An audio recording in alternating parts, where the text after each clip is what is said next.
Hi, and welcome back to our study of the history of philosophy without any gaps. My name is Nerdalliun Plebz, and today with me, Rogério Marques and Pong, discussing episodes 16 to 18 of Peter Adamson's series. Welcome back, guys. Nice to be back. Always great, guys. Yeah, I always have to pinch myself to remember this is the history of philosophy without any gaps. When I say that, I get used to saying, welcome back to a study of decision history, which is not the, the correct two intros that I kind of sing as if they're songs. Anyway. Yeah, so it seems today we will be giving limelight to the fair half of humanity in ancient India, especially related to philosophy. So let's see if we can do these ladies justice. It would be awesome to have ladies in the study group as well, but they have not yet appeared. So we're always open to applicants, regardless of sex, gender, race, etc. The only criteria needed is an unquenchable thirst for learning and devotion for the truth, and also an openness for delving into different traditions, whatever they might be, whenever they might have happened, or wherever they might have happened. So let's go forward with this this episode. So here we have an illustration of Rama's wife Sita, which I included in the cover for this episode because although Adamson covered a few other women, Sita, as far as I know, literally is the character who is most ancient as a character that engages with philosophy, namely ethics, in the epic poem Ramayana. We will check what did she say. Also, to the right of Sita's painting, we have one of the Buddhist sutras at the top, the Lotus Sutra. Then in the middle, we have a text from the Jaina tradition. And then below, we have Panini's grammar. So to showcase here the flourishing after the Vedic age that we will end in this episode, and we will start the age of the Sutra, where there is a kind of a flourishing that is more or less analogous to the flourishing of many different schools that happened pretty much after Socrates and Plato, with the appearance of many schools in ancient Greece. In ancient India, we've also seen a similar phenomena. And so, starting with women in ancient Indian philosophy. So I will show a few materials that I've gathered here, and let's see how these jive with you folks. So most texts composed by men for men before the Sutra age in this Vedic age. So most of the Rig Veda and other Vedas and the Upanishads were composed by men and for men, with some exceptions, as we will see. So, for instance, there was the example of laws of Manu that had a bit of discrimination regarding women. So a wife should do nothing independently, even in her own house, though her husband may be uncouth and prone to pleasure, though he had no good points at all. The virtuous wife should ever worship her lord as a god. So kind of putting the marital relationship in a kind of an asymmetric kind of relationship. So a bit seemingly written by men for the advantage of men. Then we have the concept of reincarnation in the Vedas and Upanishads. It is better to be born a man than a woman. So when discussing the cycle of rebirth. Being born as a woman was kind of commented as being a kind of punishment for something done in a previous life, so not too kind towards women. Then the Arthashastra, third book, had a regulation of sexual activity and transference of property. So again, showing highlighting that the society is governed by men, and women are submissive. In the Upanishads, men can acquire knowledge of women through intercourse, sexual intercourse. Through the wife, the husband reproduces himself as well. So if the wife gives the man a son, it's like the man basically using the wife as a means to reproduce himself. A view that kind of reminds us of Aristotle as well, which is kind of interesting. Then the Atman had a gender, which is male, related to Purusha. And then, so I brought you guys this example of Sita in the Ramayana. Upon learning the news, Rama had been sentenced to a 14-year-long exile in the forest, and succession going to his half-brother Bharat. She convinces Rama she is determined to go with him, and whatever hardships he will face, she will gladly face alongside him. She mentions of her she recollects her learnings of Dharma from her parents, who taught her that if she identifies a duty, she will go forward with it. And she mentions that in these verses. So it is her Dharma to be with her husband in the good and bad moments. In a stark contrast with Rama's brother Lakshman, whose wife stayed at the royal palace when basically the three, Rama, Sita, and Lakshman, went to the forest for 14 years. So this, if there is some historicity to the characters Rama, having happened many years, many thousands of years ago, and there is some historicity to these kinds of decisions of one's wife having the resoluteness of going with her husband while the other didn't go. So I thought it was an interesting contrast there. And so before I read another monologue by Sita, which has ethics, so I'll tag out and ask you guys if you have any comments to do or any questions or whatnot. Yeah, I have a couple of comments. It seems the sort of the rules for women generally favor men, so it seems unfairly biased in favor of men. The fact that they would take for granted that to be reincarnated as a man is preferable to be reincarnated as a woman. I don't know if that necessarily implies any view other than generally men have it easier than women. Like, I think that could be a fairly sort of innocent observation. Like, women suffer health problems that men don't, and women have to bear children, and women have less strength and are more vulnerable to the cruelness of abuse of other people. And so and yeah, they are also objectified more easily sexually as well, and pursued by aggressors. Yeah, so I think that maybe if what you want is to a pleasant life, relatively free of suffering, being reincarnated as a man seems preferable without necessarily saying anything bad about that women are inferior. Just if anything, you may say, well, if they achieve the same things, it's more impressive than if a man did it, because they're starting from a more difficult spot to do things.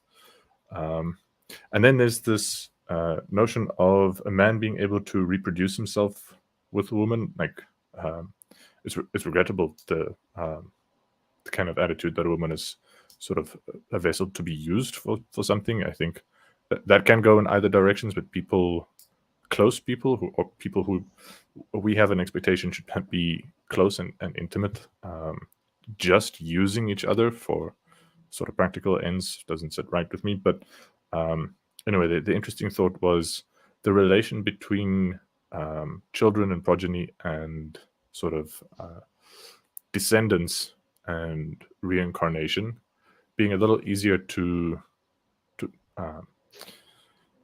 I don't know, I wanted to say to swallow, but it's an awkward context to say swallow, but a little easier to sympathize with intellectually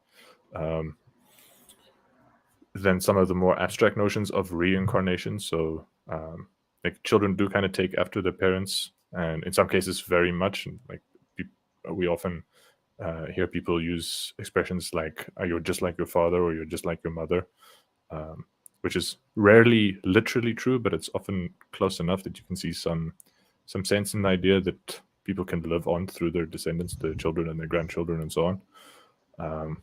But that doesn't strike me as a very crazy, superstitious notion of reincarnation.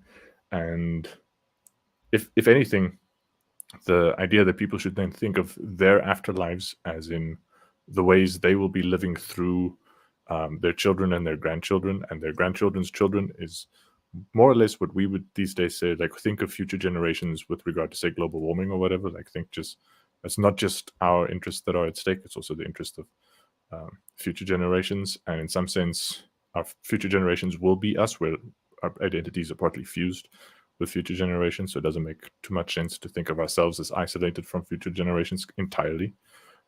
So that's interesting in and of itself. And it's also interesting in relation to the Buddhist doctrine of chastity. And I think in the same episode a little later, Peter Adamson does make a comment about how for women who choose Buddhist or Jaina ascetic life and the life of renunciation, they were sort of doubly violating their dharma. So for one thing, it would be the dharma of their caste, and then also the dharma of their sex or their gender, whereas men would only be violating the dharma of their caste by becoming renunciates, or at least Kshatriyas would. But so like combining the idea that like a more like reasonable interpretation of reincarnation as just living on through one's descendants in some sense, you could sort of see the path of celibacy, like avoiding having children, as making a little sense of sort of stopping the karmic reincarnation cycle. And if you sort of interpret the kinds of suffering that happens as sort of generational traumas and generational abuse, it can actually make a bit of sense of like people suffer neuroses in similar ways that their parents suffered neuroses, because in some ways they picked up those neuroses from their parents at a very young age. And in some sense, they have the same personalities as their parents, not entirely. And often children have very different personalities than their parents. But it happens frequently that children pick up traumas from parents, and frequently like parents, if they are abusive to children in specific ways, those children then go on and repeat the same patterns of abuse. And one way to put that to an end is just to stop having children. And so the cycle of continuing the trauma into the future and or the abuse into the future would be stopped by a life of celibacy. And if you think of rebirth as sort of literally becoming another person in the form of your children, then not having children does sort of literally avoid the problem of being reborn and reincarnated. Those are just some thoughts I had relating to this this really offhand comment that's about something else. It's about attitudes towards women, but about men using women to reproduce themselves in the form of sons. I mean, if that's what at least some people meant by reincarnation, is sort of literally reproducing yourself by having children, then it does make a little bit more sense that people would think of sort of breaking the cycle of generational traumas and generational abuse by refusing to engage in sex at all, and then by refusing to have children, and then by refusing to be reincarnated. That all makes sense in a way that's not woo-woo or mysterious at all. I think it's probably not what the majority of Buddhists have in mind when they think about reincarnation, but I don't know about that. Anyway, those are some comments. Graham, any thoughts on your side? Yeah, no, it's one of those. This is the whole gender roles thing is a difficult subject for me to discuss, especially in the ancient world, because I've had everything, in the modern world shift out from underneath me, where I'm the OG Sesame Street generation, and I was taught a sense of equality and gender relations and race relations that it's like, terms like, racism and misogyny these days is not even remotely close to the definitions that I learned back in the 60s and 70s. And to try to apply that back thousands of years becomes even more difficult. Just sharing my challenges, and the autism doesn't help anything there. But looking back on it, one of the things I try to remember about religions is about organizing society rather than individual spirituality. And also that what was written tended to be the men's traditions, and there was always a parallel women's tradition which was passed on orally, woman to woman, and that was tended not to be written down. And it seems to be, they always tried to balance, religions needed to take care of the needs of society. How do you produce the next generation? How do you make sure everybody's fed, everybody's protected? And by doing that one, both genders have to make compromises. And, life back then, it wasn't good for almost anybody. It's like the closest you got was the top of the heap. And even then, everybody was shooting to take you down anyway. And just very much like the character Sita, the Ramayana, it deals with a whole lot of the initial roles of how they tried to set things up back in the day. And it's a fascinating book. Again, when we get to add, Rama's bridge and all of that stuff, that's a lot of fun.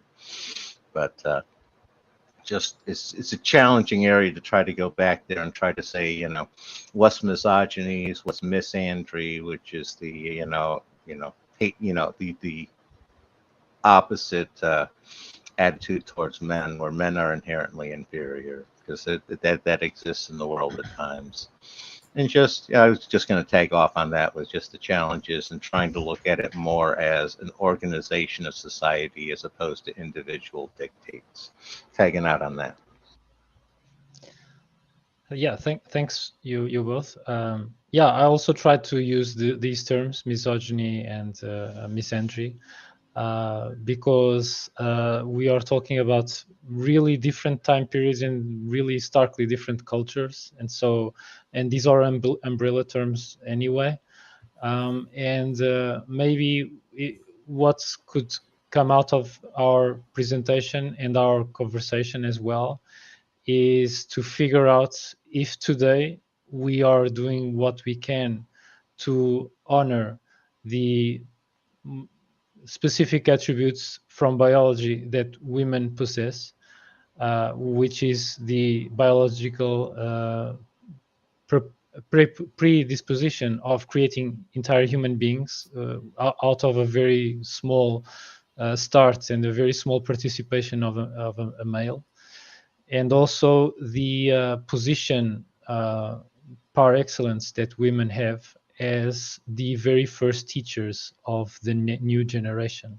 So when a baby is born, assuming that the mother stays healthy and nothing terrible happens, which sometimes might happen because childbirth has its risks, and these risks were way more prevalent in ancient times, and only in the couple of centuries ago have we managed to figure out ways of reducing complications of childbirth to negligible amounts, and also infant mortality as well. But barring that, women are without any social convention in the mix, just by their proximity to the newborn, they are the very first teachers of this newborn, and this role that they have as the ones that give life mostly to the newborn, and also their first teachers.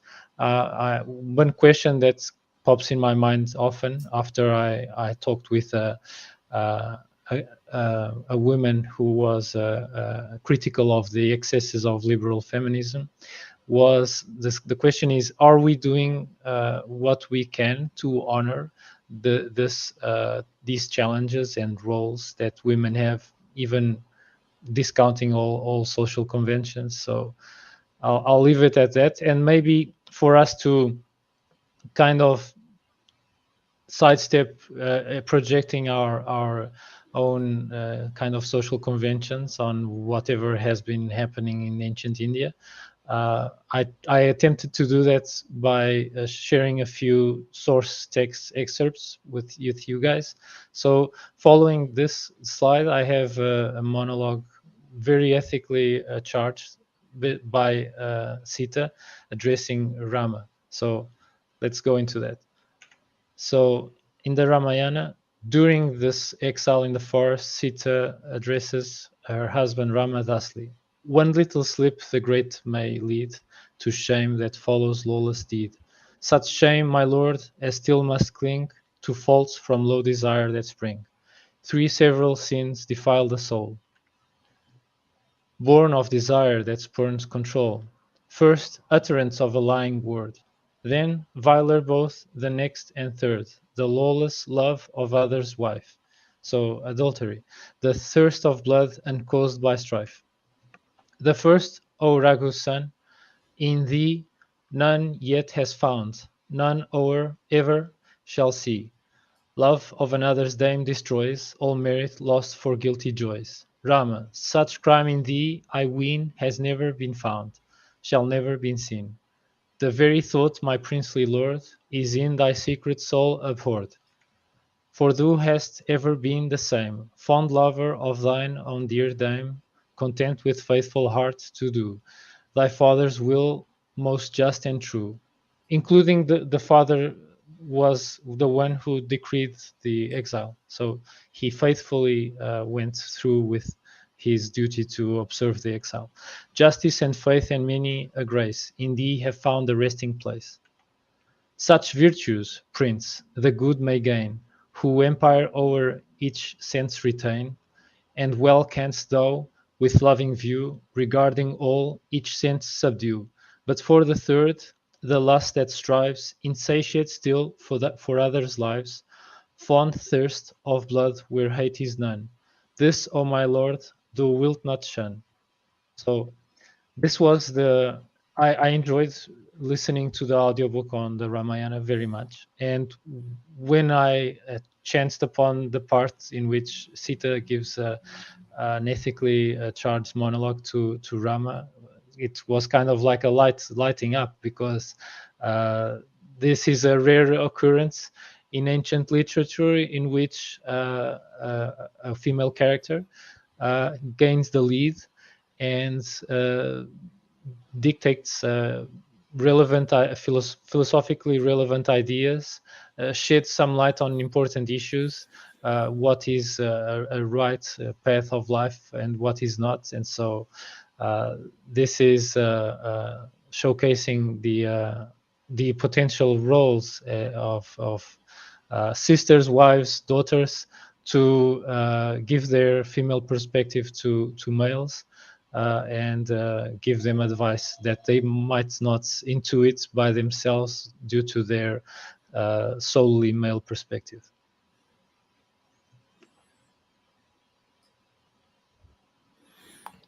Yeah, that's interesting. I'm not so sure about the ender. Is she saying of the three she mentions, he is guilty of the third? Yeah, so Rama is quite the fighter, quite the Kshatriya.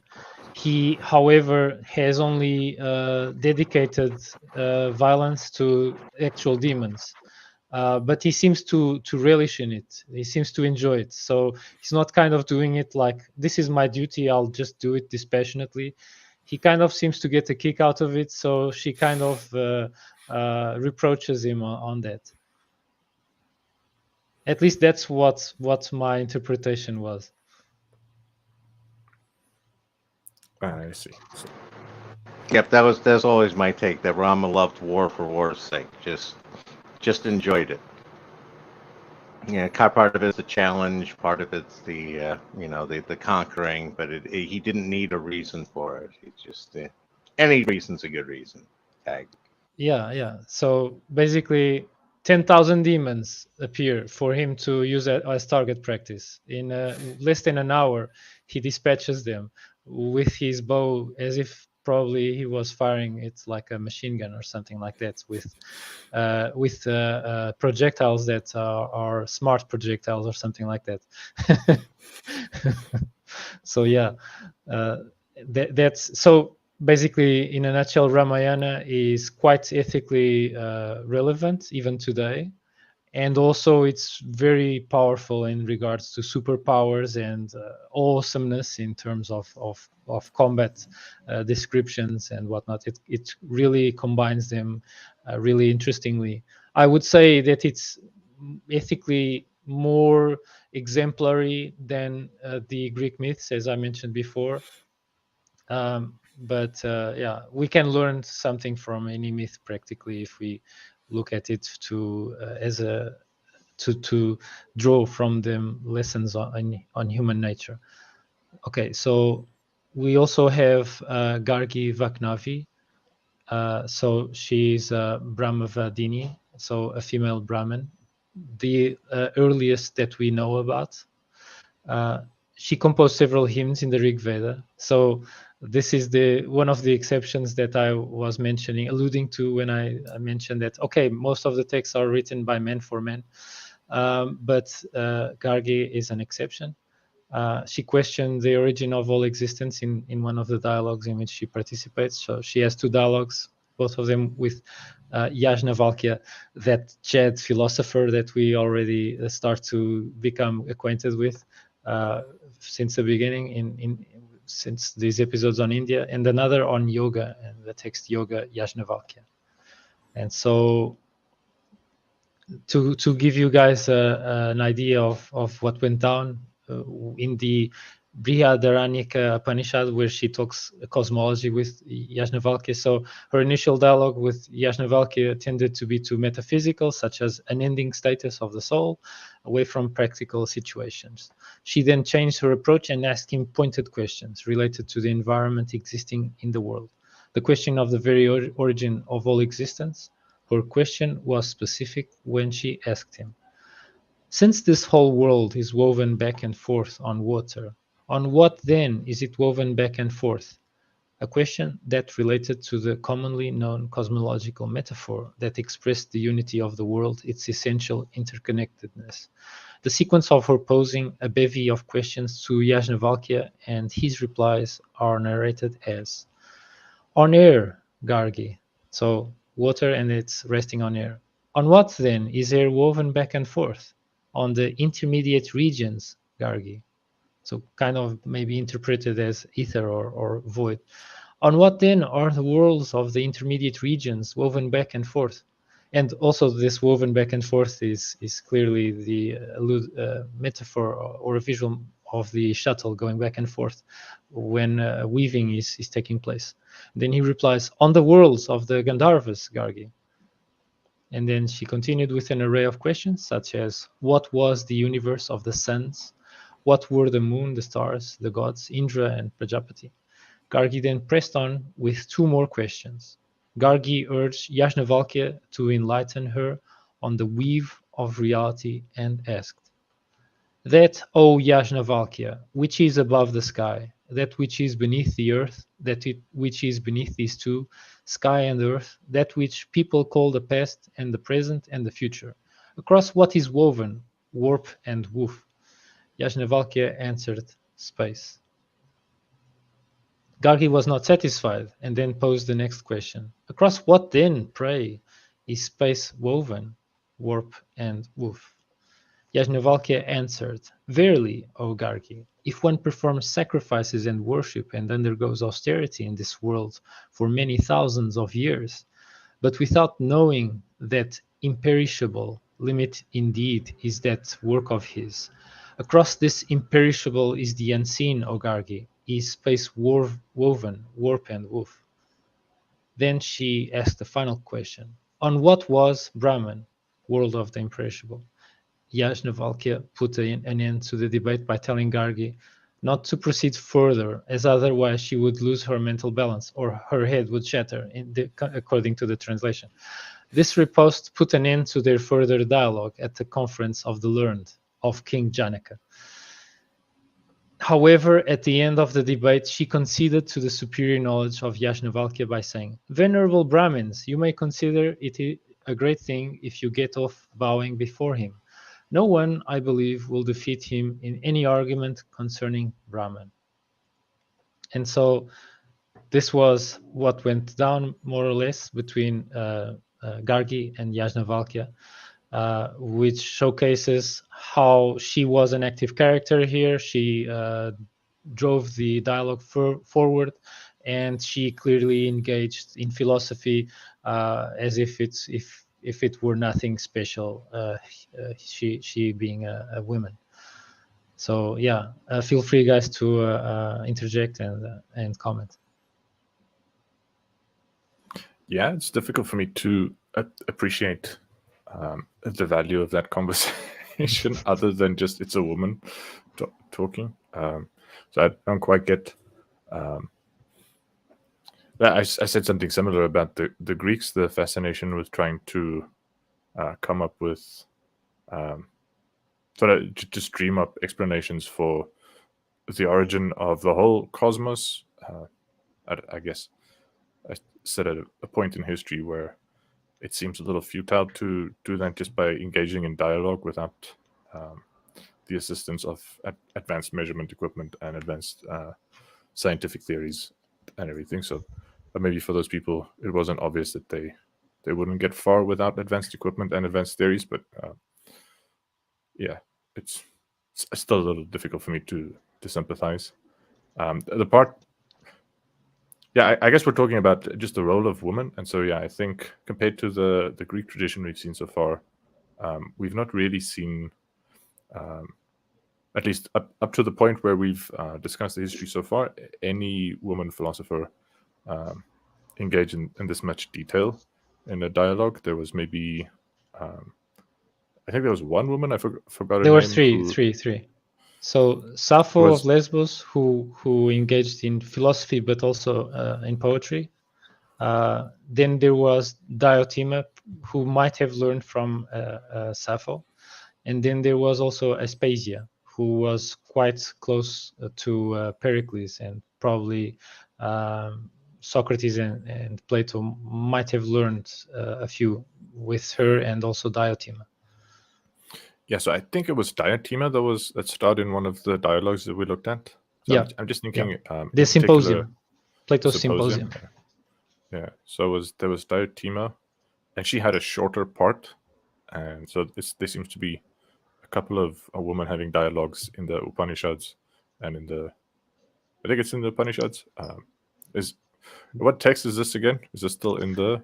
So this is from the Brihadaranyaka Upanishad. Yeah. I think it's the Great Forest Upanishad, if I'm not mistaken. Forest Upanishad, yeah.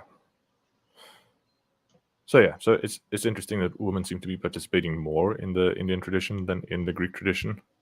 Yeah. But generally, attitudes towards women's role in society seem to be similar when they're expressed explicitly, and so the big difference being here that women more likely to be part of the dialogues. Any thoughts, Graham? Not just in spirit like in the Platonic dialogues. Yeah, go ahead, Graham.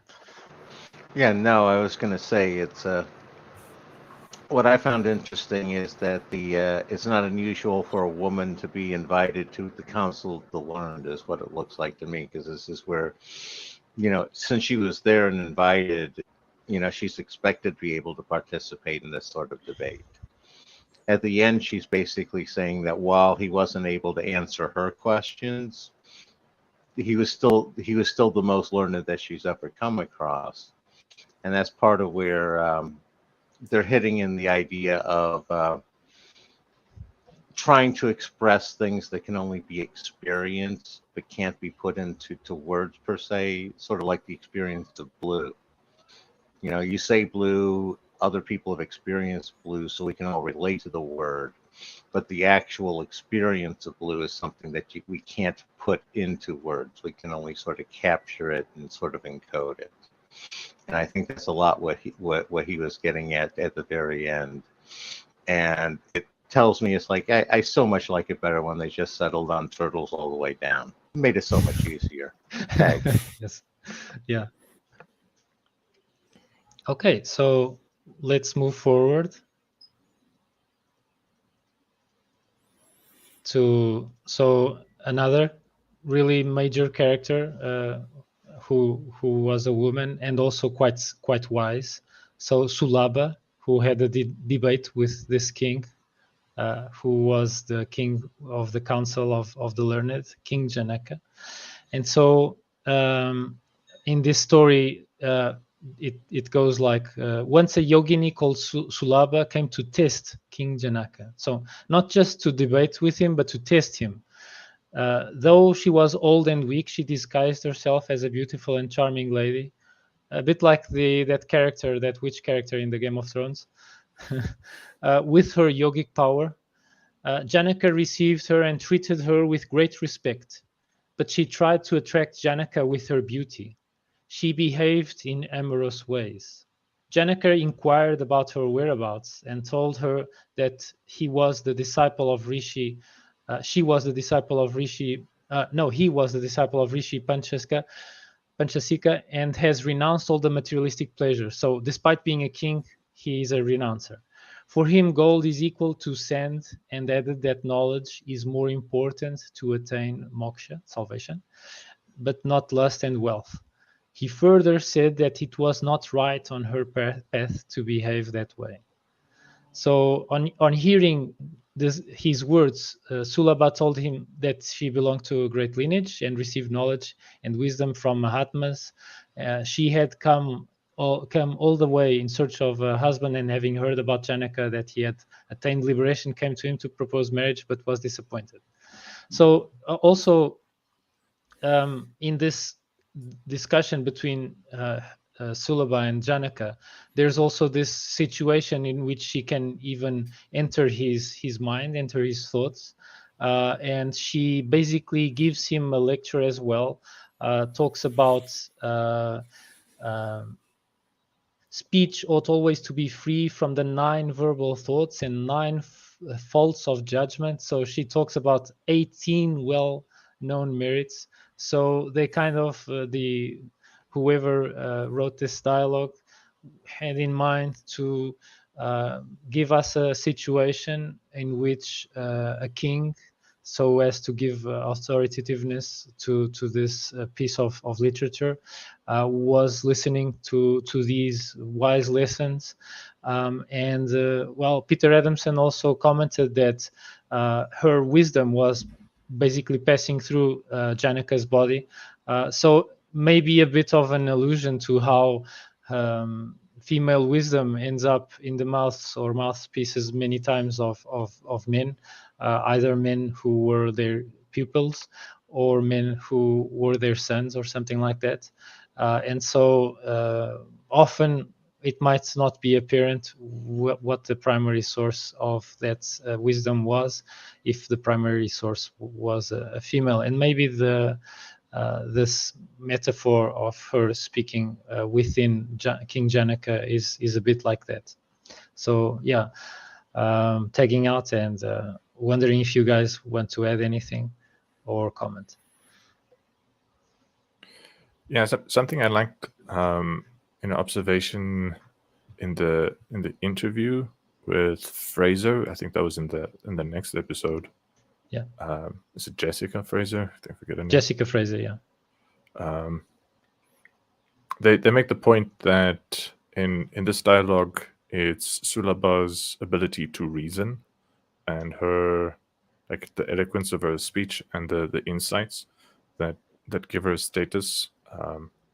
And that was in the context of discussing how philosophy is kind of interwoven with the religious project, and the philosophical and the religious and the political projects and the personal home or personal life projects. all seem to be sort of intertwined in a way that we've grown accustomed not to think of those things. I think in Western culture, things have become separated into different distinct disciplines, and people could kind of think of home economics as something very different to say your yoga spiritual practices, and that's something very different to sort of political activism. And in this case, that's all that is very different to the practice of reasoning in a philosophical sense. And yeah, so they were just saying that it's not like that in the Indian tradition, that things are overlap more. And there are some examples, like this example, where reason, like it similarly was also in Western traditions and all over the world, sort of the power of reason and eloquence of speech to elevate what otherwise would have been considered an inferior person above a person who has higher status in the social hierarchy, sort of level the playing fields. And I thought that was an interesting observation just about this interaction, that even though it seems that there's plenty of evidence that generally women were considered inferior to men, like when women, there are examples of women who basically elevate themselves to much higher position than some of the most preeminent men by powers of reason and persuasion and eloquent speech and wisdom and knowledge and that kind of thing. I think it's cool that there are like examples of women doing that, even though it's regrettable that in general the attitudes seem to be not altogether favorable to women. Any thoughts, Graham? Not a whole lot on this one, other than I'm not exactly sure what she was trying to test him for. Yeah, so she was trying to test his desires, if he was still subject to desires. But since he really went supposedly all the way with his renunciation, he didn't even bat an eye to her advances, basically. So he reproached her for kind of making advanced on him, and he said, well, we better keep our interaction on a professional level only, and then the dialogue continued after that, and she gave her basically her lesson to him. Yeah, it's sort of like my take on it was she wasn't testing him on philosophy, but testing his like spiritual character. Yeah, and that's yeah. what I found kind of interesting. Is it's sort of kind of, you know, again, I agree with him. It wasn't really a fair test, sort of thing, and interesting. No, don't really have a lot to add. We're talking about a debate partner. Yeah, she was a woman, yes, but she was also a woman with superpowers who could morph into the most beautiful woman that she wanted to, in order to try to attempt to seduce him. So it gives a frame for a kind of a lesson of, yeah, sometimes our life shows us something that is pleasant, but it will not work toward will not help us in our path. It will just pull us down. And often we are challenged with the difficult choice to select what is less pleasant, because it's more ethically correct, and it will keep our character untainted, basically. Yeah, just to jump on the question of what she was testing, I think Peter Adamson phrased it something like the king was claiming to have achieved liberation, a kind of enlightenment, and this yogic lady thought that it's not possible for a king in his role as a king to achieve enlightenment. You have to renounce and you have to follow a life of devoting your life to spiritual practices of a yogi, or and so she went to test to see if the king was really enlightened. I haven't read the source material. I think Rogério is closer to the source material than I was. I think Peter Adamson said she found him wanting, like she wasn't convinced that he was in the end really enlightened. But from Rogério's account, it seems like he fared pretty well in that test. Although I think Peter Adamson said she kind of showed him up by doing more eloquent speech and more eloquent reasoning than the king. I don't know, Rogério. Yeah. She when she started to go into the philosophical lesson, she kind of impressed the king. So I only just gave you guys not go into all the texts. I gave you guys just an intro that she mentioned 18 merits, so basically 18 attributes. She mentions also when knowledge rests on distinction in consequence of the object to be known being different from one another, and when, as regards to the comprehension of the subject, the understanding rests upon many points, one after another, the combination of words, in whose case this occurs, is said to be vitiated by ambiguity, then by ascertainment, called Sankhya, and then by means of establishment, by elimination of faults or merits, and premises and conclusions, adopting tentative meanings, krama, or weighing the relative strength or weakness of the faults or merits. So she's giving him a bunch of tools for epistemology, for validating knowledge, in a sense, in this. And then she goes, by conclusion is meant the final determination after this examination of what has been said on the subjects of religion, pleasure, wealth and emancipation, in respect of what is particularly is that has been said to the text. So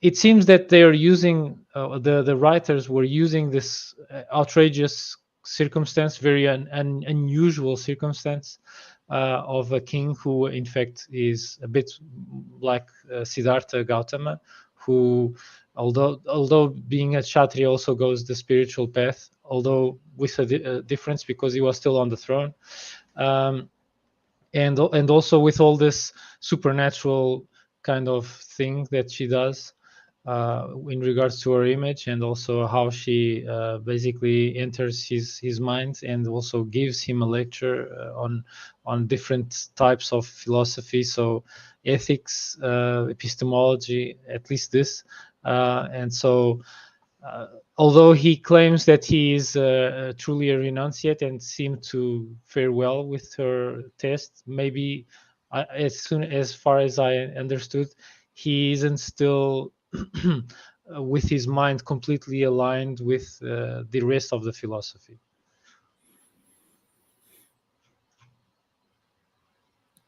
Yeah, I can't remember what Adamson said exactly her problem was. I think she said something about the fact that he still has courtly duties means he's like still attached to something, attached and bound, and not fully liberated. So he's not entirely free the way he would be free if he was a ascetic or a renunciate, like a full renunciate, and just devoted his life to spiritual practices rather than royal duties. But then again, it also gives a valuable message for the target audience, if I'm assuming correctly that the target audience would be kings. So they would see this and they would be impressed by the king as a character. So he shows himself firm, and despite his social status of his duties as a king, he still presents himself as quite a wise character and resistant of desires and whatnot. So by modeling it might have given a valuable lesson for successors for the thrones and also actual kings.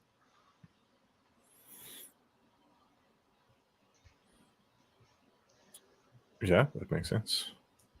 Any thoughts, Graham, on your part? Not a whole lot, just tracking along with you guys and pretty much agreeing. No, this is definitely a much more subtle text than the Greeks were doing.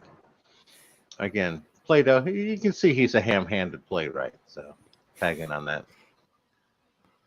Yeah, Plato, although he only mentions Diotima in his dialogues as an absent character, and also also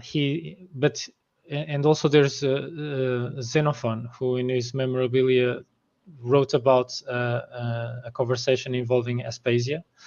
Then in Plato's Republic, he really showcases how guardians could be both male and female. So yeah, that's to give credit to that guy for going out of the box, so to speak, even though perhaps in contrast to ancient Indian society, which was already quite lopsided to favor males, as we are interpreting, Greek societies maybe were even more lopsided. So there's that. Okay, so to contrast what we've just seen, I will also show you some notions from dissident literature, as they call it. So from Jainas and Buddhists as well, some notions. So in dissident literature, life of renunciation is open to both sexes. Both men and women can reach moksha or liberation. This was found both in Buddhist texts and Jain texts. So for the Jains, the Digambaras, which were the sky-clad guys who were entirely naked, that would not work for women. So they did not accept women among their ranks, since they claimed they could not safely and decently renounce clothing. As for the Svetambaras, the white-clad ones, they were accepting of women renunciates. Then for Buddhism, even Siddhartha had a hard time accepting women in the Sangha at first. So, but he conceded, although he said thinking a Sangha with both men and women was like a field affected with mildew. Actually, I've witnessed by my personal experience something more or less similar to this, not in a monastic setting, but in another group setting. So I was in an activist group. At the beginning, it was almost solely guys, men and boys, quite nerdy men and boys, to be sure. And then there was a transition somewhere along the development of this activist group, where women joined, and to be really to emphasize really what was going on in terms of character. No one was having a care to develop their character, as happens in some of these traditions, like the Jainas and Buddhists. So I think that made things worse, and a lot of jealousy and other kinds of interactions happens, because males like to have attention from females, and females will be selective and whatnot, and this created a lot of conflicts inside the group. And well, this is without any thoughts on discrimination on either of the sexes, but that is a fact that happens, and I've seen it happen firsthand. But things can be properly managed. People can for one part work to only accept applicants with testing their character first, and for the other thing is separating males and females a bit more in the monastic community. That was what the Christians did, and as far as I know, the Buddhists also kind of did that as well. I'm not so 100% sure on the Buddhists, because I didn't investigate it fully. But if anyone here knows, please comment on that and compliment. And so here I have an illustration of Mahapajapati, the first Buddhist nun, and the Buddha's stepmother, who is here in this illustration ordaining a monk. So really in the early days of Buddhism, there were female monks. So yeah, feel free, guys, to comment or add anything or ask anything.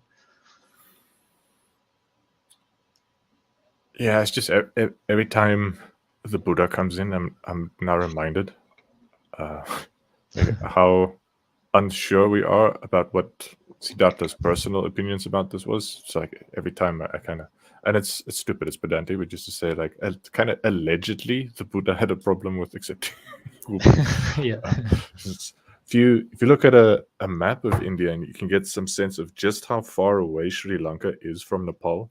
Like it's really far away, and they spoke different languages, and so like I should have actually gotten a number for it, but like I think at least hundreds of kilometers away, like hundreds of miles, if not thousands of miles away, like 400 years later, in a different language than the Buddha spoke, the Buddha's words were for the first time written down. Or supposedly, like words attributed to the Buddha were for the first time written down. I'll give you a number. Yeah, 2,307 kilometers from Nepal to Sri Lanka. it's a long way. So at this, like several ethnicities remove, and like they spoke different languages, was written in a different language than Siddhartha spoke. So it had to be translated. So for orally transmitted for hundreds of years and translated, and sort of, you know, there's a lot in between the earliest Buddhist canon texts and Siddhartha. So yeah, that's. I guess it can get a little old of me repeating that same point over and over. But on the other hand, if we are talking about kind of positive remarks on the Buddha's awesomeness, yeah, maybe we can kind of look at that as being maybe it's dressing that they added after the fact. But here we're talking about him kind of making some unkind remarks toward women. Using a visual metaphor of mold, basically. So I'm not sure that someone was happy to kind of add that and put it in the Buddha's words, their most revered kind of special person. So there's that. Well, probably the people who wrote that down wouldn't have thought any ill of it. Like I think those kind of attitudes were so common back then that it was probably putting words in the Buddha's mouth in order to say, like, yeah, see, even the Buddha agrees with us that women are like mildew, so of course women are like mildew. I think it was more like that. From our perspective, we can say, like, oh yeah, maybe there's a bit more legitimacy or credibility when they ascribe not so nice things to him. But yeah, the thing that got me thinking in that line is it was quoted as saying he expected his teaching, like if women were to be added to the Sangha, he expected his teaching to survive not as long. So it would be reduced from 1,000 years to only 500 years. Which is actually interesting. No, but it's actually an interesting quote that he only expected his teaching to survive 1,000 years. And arguably it survived less than 500 years, because I'm not so sure that what the Sri Lankans wrote down had much of anything to do with what Siddhartha taught. Like maybe there was some correspondences here and there. I don't know. So what you're saying is that the existing evidence leaves you with less degree of confidence than you would like in the Buddhist historicity. I think there's decent evidence that someone called Siddhartha lived in the region of Nepal, and the stories are based on a person that lived. But like as to the credibility of the exact doctrines that were attributed to him, like the Eightfold Path and the Four Noble Truths and all that stuff, I'm very skeptical of like even the majority of that being really what Siddhartha taught. I guess there are some people who get upset with me by thinking that. That's just what I've seen so far, and I'm like, my ignorance is vast, but from what I've seen so far, it seems very unlikely that the majority of what we consider these days to be the Buddha's teachings to be the historical Siddhartha's teachings. I'm kind of in the position that I don't actually care, because I will never know, as you also kind of emphasize. But the kind of teachings they kind of stand on their own feet. and we can give them a shot and figure if they really have something of merit. Yeah, go ahead, Graham. Sorry. I was going to say that my general rule is that if the schools are arguing over which of the two is right about it being one of the Buddhist teaching, it's probably not one of the fundamental teachings. You know, otherwise they couldn't really be arguing about it. It's sort of like they're spinning off on their own way. And yeah, I guess my way of looking at it is I kind of look at Buddha sort of like I look at Socrates and Plato. He's a character who's a mouthpiece for what others are writing later. And it may or may not have anything to do with what the actual physical person who lived had anything to say. But it fit for the mouthpiece later, tagging on that.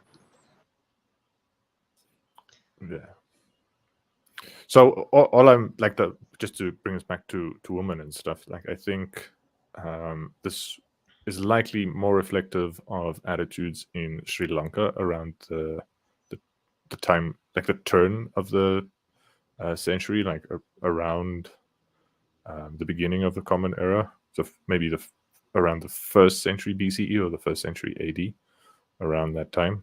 Then specifically Siddhartha himself in Nepal, although it's possible that there's quite a bit of overlap between how nuns were thought of in the context of monasteries and between Nepal and Sri Lanka. Peter Adamson doesn't exactly sort of indicate how widespread the geographies are of the sources he goes, but I guess we might have done a bit of homework and had a look at the specific examples he pulls from texts and the best guesses from where in India those texts originate. We might get a sense of regional differences in attitude towards women, because it's a big region. Like if we're like comparing, say, northwest Pakistan to Sri Lanka, I mean that's a long distance to traverse. There are lots of ethnicities and I bet lots of subcultures. So it might make sense if different Upanishads originate from different areas, or if like different texts originate from different areas, that they might express different cultural views. But for now, I don't have reason to believe that it wasn't a very widespread assumption that women are inferior to men. And actually, this specifically, that nuns and monks being part of the same ascetic community might be problematic, is also not necessarily indicating that women would be an inferior ascetic community. Like, so just to be a little bit charitable to them, it may indicate that just having them together may be a problem. So it may be as a situation as Rogério kind of alluded to, that maybe nuns by themselves would be all right, or monks by themselves would be all right, but mixing them together is a problem. Although, like if the analogy of a field with mildew in it, just the general attitudes we've seen towards women so far, like it's not difficult to guess what would be the majority interpretation, which of the sexes is the field and which is the mildew. Yeah, we can only kind of assume that he mentions the field as being the male monks who started the project or the group, and the mildew is added later in the form of this visual metaphor applied to women. But we also have some really early texts that were written by women. Some of the earliest texts in human history that were written by women were written by Bhikkhuni nuns. So let's see. So in the Therigatha, which is the earliest known collection of women's literature, it mentions that women too can achieve liberation. It asserts that, and it includes a parable. So a Bhikkhuni nun is approached by a sexual predator and tries to dissuade him by discoursing on the decaying nature of bodily things, while he is kind of probably flattering her bodily attributes. She describes her body as a corpse and as a painted puppet, When this does not work, she plucks out one of her eyes and hands it to her would-be seducer, which does the trick. So, and I thought it really interesting that Peter Adamson said that Oedipus should take notes, because it's better to pluck one eye before the sexual wrongdoings happen, than pluck two eyes after the sexual wrongdoings occur. So, yeah. Then, in the poetry that was written by the early Bhikkhuni nuns, one passage goes, "I rejoice from being free from three things: mortar, pestle, and my crooked husband." Yeah, and I haven't yet delved into this poetry. I have it in my list, and I really should get into it, because it's unique in terms of its origin and antiquity as well. And also might shed some light on the adversities faced by women in such a long time ago, and talks about their very peculiar female perspective of transitioning from a family life to a life of a monastic life. Yeah. Okay, taking out. An interesting observation by Peter Adamson is that for some of the nuns, it seemed pretty clear that monastic life offered a lot more freedom and a lot more ability to live a life of fulfillment than did a household life, which was a little surprising to me. I kind of think of sort of the life engaged with the world, if you and family and friends, as being more meaningful than monastic life. Monastic life seems to me a retreat from the main sources of meaning in life.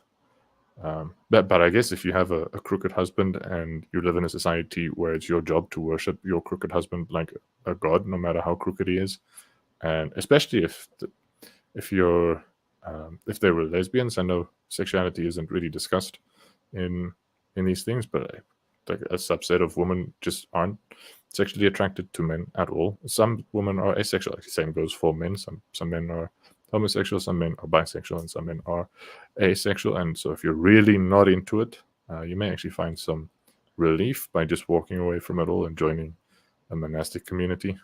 I vaguely recall that some people mentioned that monasteries have historically been sort of sanctuaries for people with non-cis, not cis sexualities and genders. Yeah, there are some scholars who posit that. Yeah, but even for a cisgendered woman, I think if your husband is miserable enough, you may prefer, and if your family is miserable, because like families can be abusive too. So I'm kind of blessed with a reasonably healthy and loving family. Like we have our drama and we have our disagreements and our difficult family members, obviously, but there's some families are really abusive. Getting away from that can be very liberating in a way that does not require one to buy into any woo-woo religious notions at all. It's just freeing. So yeah. Yeah, and Buddhism has one thing that is quite rare in groups that are considered religious. So Buddhism could even pass the test of not being even considered a religion at all, because they engage in character building practices, for one thing, and for another, they don't really need to accept anyone as God. And they aren't even mandated, as far as I know, of considering this scripture or that scripture as absolute truth. There is a lot of emphasis on Buddhism of developing faith, not from a blind faith kind of thing, but from understanding.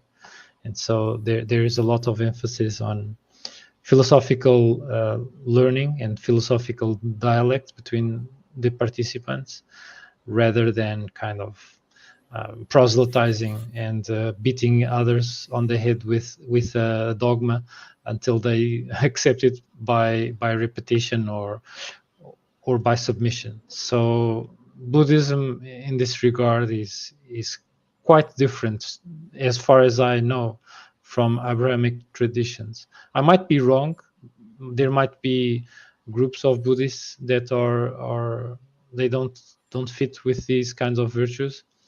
But as far as I've known Buddhism, it seems a bit different. So it might explain why people from these wives that escape their crooked husbands, or even prostitutes that have fallen ill due to the inevitable illnesses of their professions, living a long time with these professions, they were accepted according to the accounts in the monastic community, even supposedly by Siddhartha himself. So I think that it might explain why they might these people that were suffering socially in family life might find refuge in the Buddhist monastic life.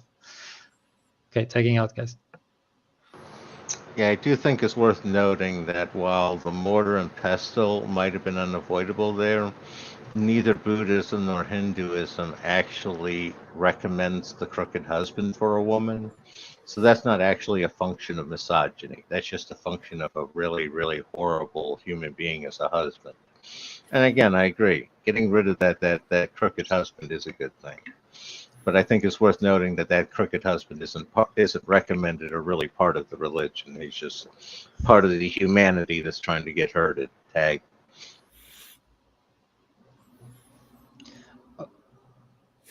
Want to add something? Yeah, I'm trying to remember like one of the quotes where which was the source that recommended a wife should, like a virtuous wife, should worship her husband as a god no matter how crooked he is. I think that was from the Shastra.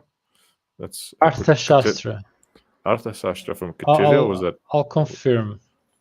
It was one of the earliest lines. Laws of Manu. So Laws of Manu. All right, so that's Vedic. Yeah. So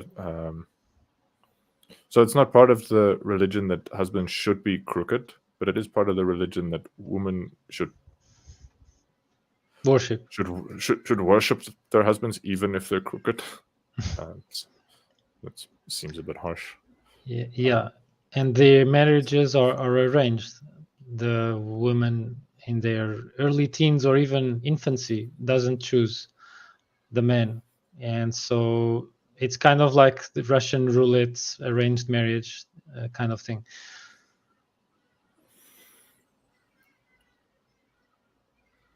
Yeah.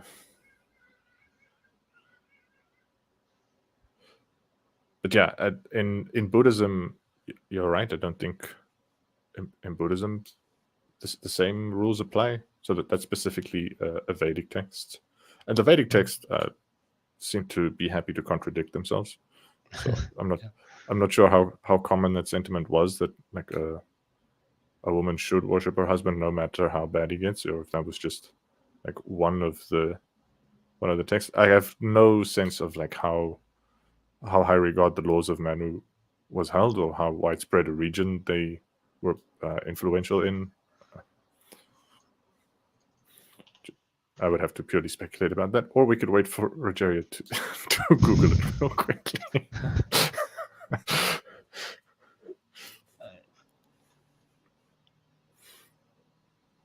Well, it's not clear at all.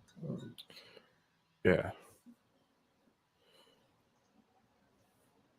But it seems that the laws of Manu or Manusrimti were influential even outside of India, in the region now known as Indonesia, Bhutan, Maldives, Pakistan, so Sri Lanka as well. So I think it was kind of a big deal. sounds like it. Yeah. All right. Yeah. So safe to say, women were expected to be very differential to their husbands in a very big geographical region for long periods of time. Yeah, so that sucks for women, I guess. But at least they get to have nice role models of women philosophers who get to participate in discussions. So it's not nothing. Oh man. And then the early Buddhist nuns. There are quite a few of them who gained eminence fairly early in the tradition. We don't know about the historicity again, but they, being historically accurate or not, they were inspiring role models for other women would-be adherents or initiates in Buddhism. So there's that. And so this is all I had for women in ancient Indian philosophy. We also have the notes that I gathered from Jessica Frazier's conversation with Peter Adamson, which for me was one of the most interesting conversations Peter has had, because it bridged the gap between philosophy in India and also religion. And it kind of lit a light in my mind by saying, okay, the Abrahamics went this route to talk about God philosophically, while the Hindus went in a different route, which is also entirely viable and possible to yield really interesting philosophical results. So I thought that was really, really interesting. So she mentioned the question, is Brahman like the god of Abrahamism? Which, there's a little bit of reuse of letters in some way, so it's kind of strange. And while the West seems to start from animism and then goes from there to employ gods to explain the universe, India seems to try to figure out what makes most sense in terms of fundamental ontology and then ascribes divinity to it. So a bit like the wheelhouse of the Ionians. But after the Ionians kind of mature their ontology, their cosmology and whatnot, then they start to wonder about gods and whatnot, a bit like how the Ionians led to Anaxagoras, who was already starting to muse about this mind, this cosmic mind and whatnot. And I think the Indians went with way more emphasis through this route, while the other peoples, Semitics, Mesopotamians, Greeks, Egyptians and whatnot, they were much more eager to try to explain things in terms of gods, so animism. And one of these gods was even a storm god called Yahweh, and this god became basically God. And then only then afterwards, the scholastics started to muse, okay, so this is the one true God.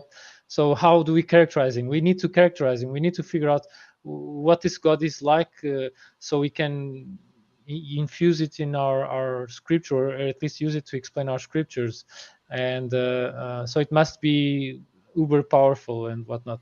But no, the Hindus seem to have gone a completely different route, which was quite refreshing to gain this notion from Jessica Frazier. I think it was maybe in the back of my mind in the other episodes that we've covered, but it became way more focused on through this conversation. So Brahmin is attempting to describe the divine through an attempt to create a fundamental ontology.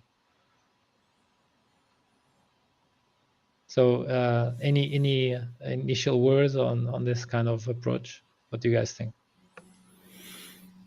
Yeah, hearing you summarize it, it sounds a little different from what I initially got from Frazier. So I'm kind of reflecting on how much that makes sense to me. So, like in the Bhagavad Gita, Krishna is not this. Is not the Brahman, but he is a god, and he does play a similar sort of role in terms of being the final solution to ethical dilemmas.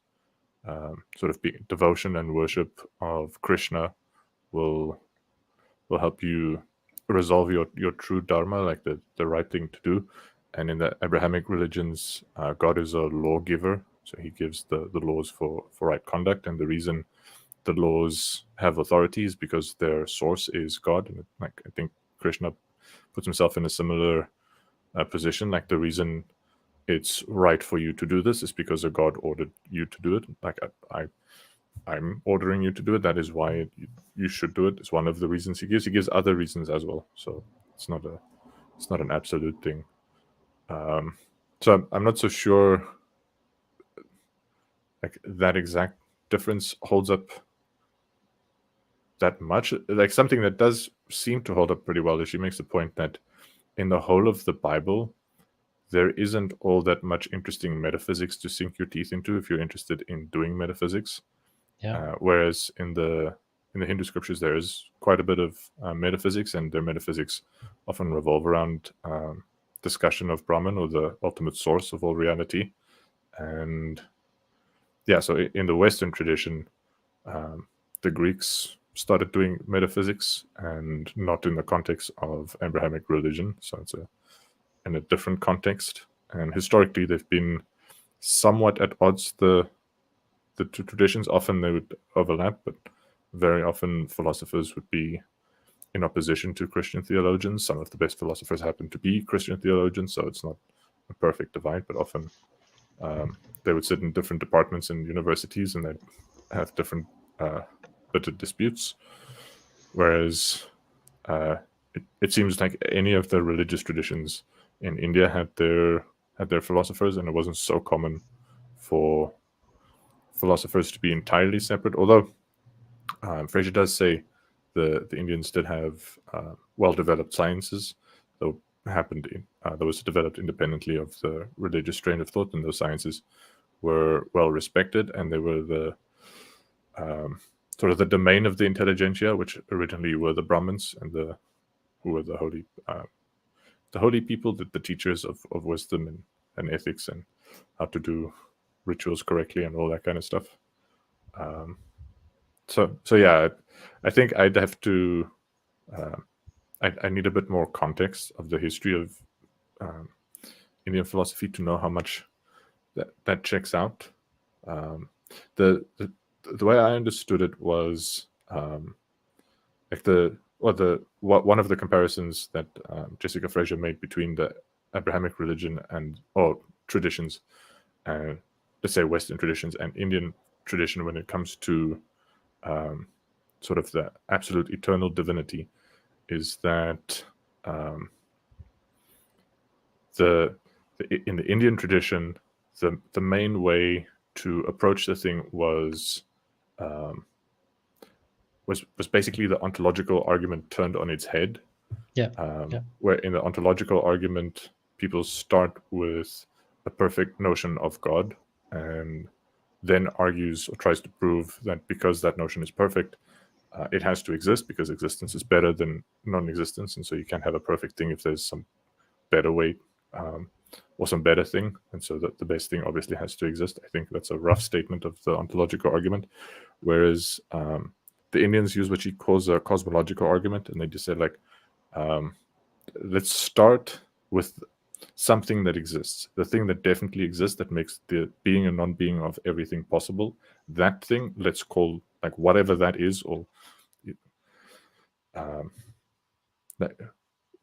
whatever the thing or the process or the frame or the substrate that makes being and non-being possible, that gives non-being and non-being their place, let's call that Brahman.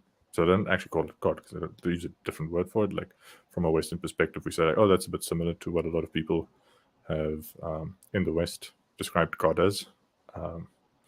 So that's why translation gets used, but translations can be misleading. Yeah, so one of the ways it's misleading, which they mention in this episode, is that Brahman was very rarely featured as a thing you would worship or make sacrifices to in the ceremonies or whatever.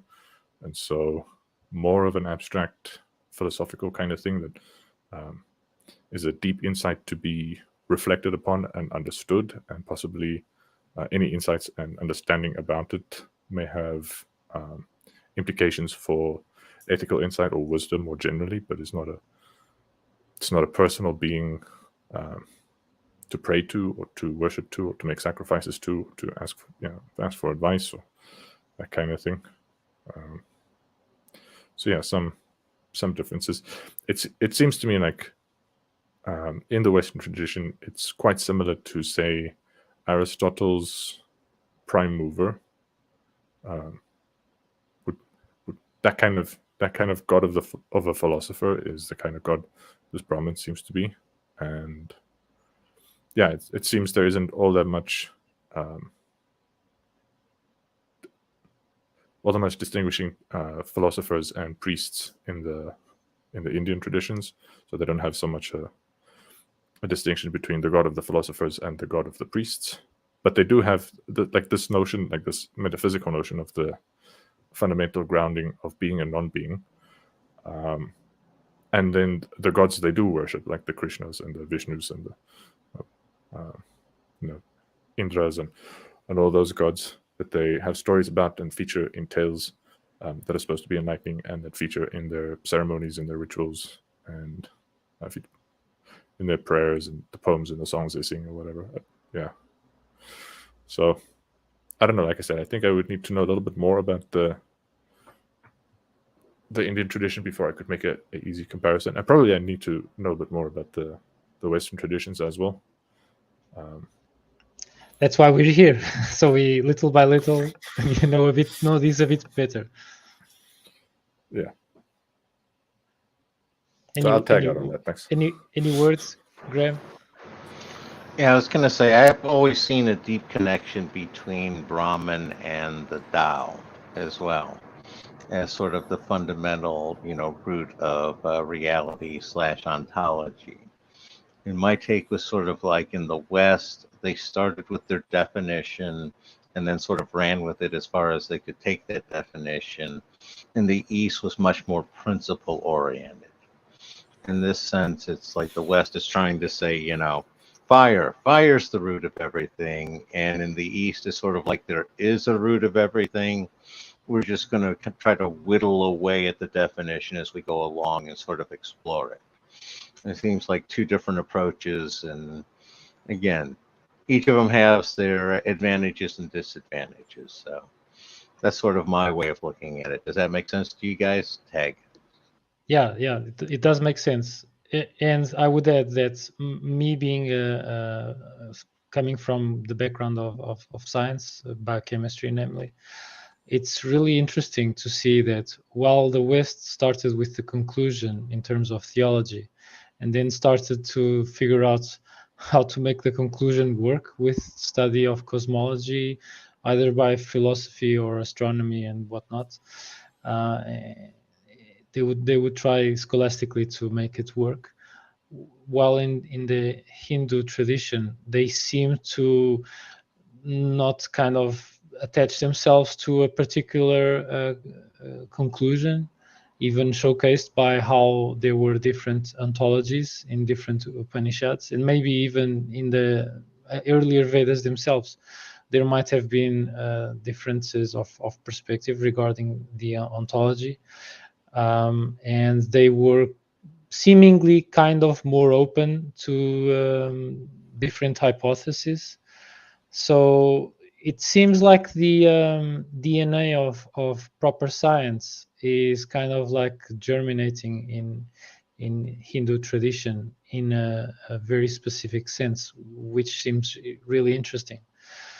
I have a bit more of material to show you guys, so let's go. I even have an excerpt here. So Nasadya Sukta, hymn in the Rig Veda. So it goes, in the beginning of the universe there was being and there was non-being. What gave the place for being and non-being? I can even imagine Parmenides shuddering. The gods must know, but even the gods can't know because they are merely beings. We are not looking for a person who made stuff, but we are looking for the frame for anything to exist or not exist. So this is kind of like the Rig Veda paraphrased by Jessica Fraser. And I captured it like this. And then she would go, Brahmins are not looking for a person who made stuff, are not looking for any contingent particular being. They want to find what is the frame for anything to exist and not exist. Although the West forgot ontology, India kind of kept hold of it. And then classical divine attributes: eternity, infinity, simplicity, Advaita, which means sovereignty or soulness without a second being, and Swayambhu, which means self-born, self-manifested, self-existing, or that which is created by its own accord. So that which is most perfect, ontologically speaking, that is the divine. That is the thing Brahmins will call God. So the Brahmins are almost seem like they would be a bit like scientists of religion or spirituality, and they're trying to figure out how the ontology that they're musing about fits with reality, how reality actually works. They're testing and trying different hypotheses, seeing what works best, and then the one that they seem to them seems to work best, they kind of adopt it, and they just put the label onto the first principle on that ontology, God, this Brahman, all is Brahman.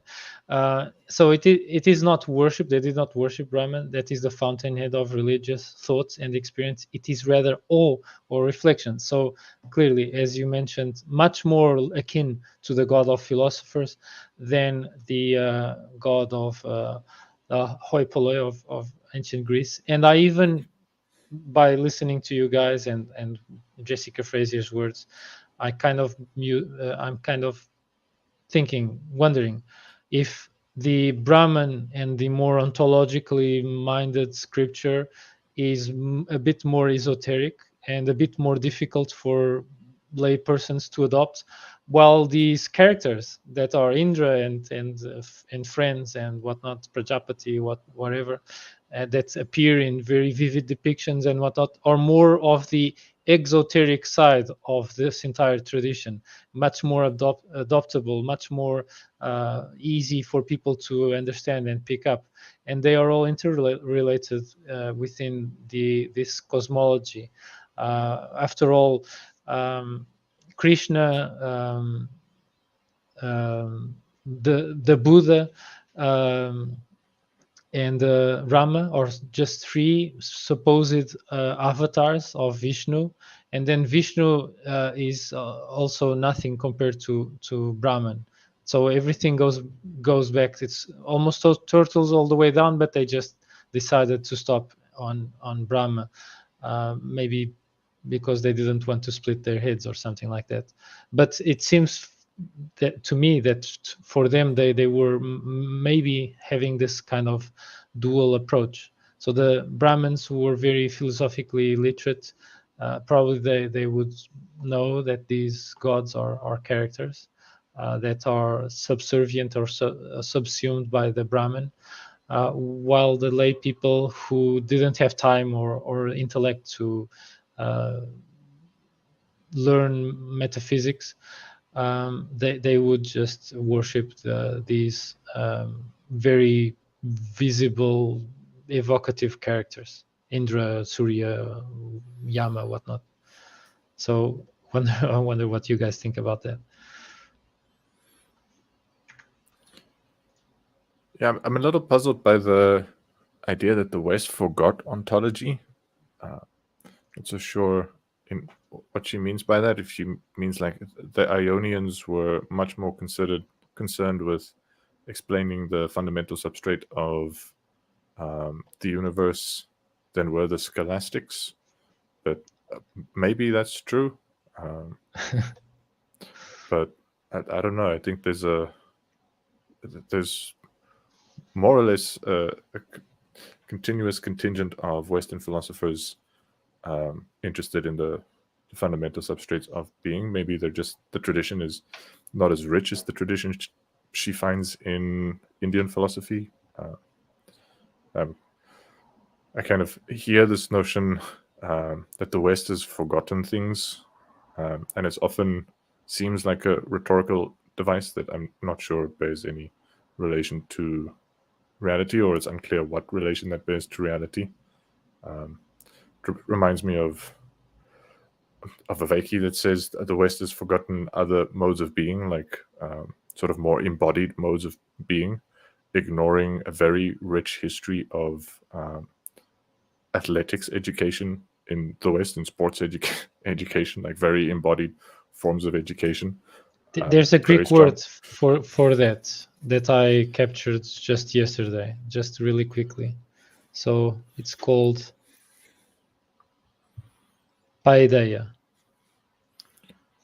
Paideia. I'll share it here in the comments. Yeah.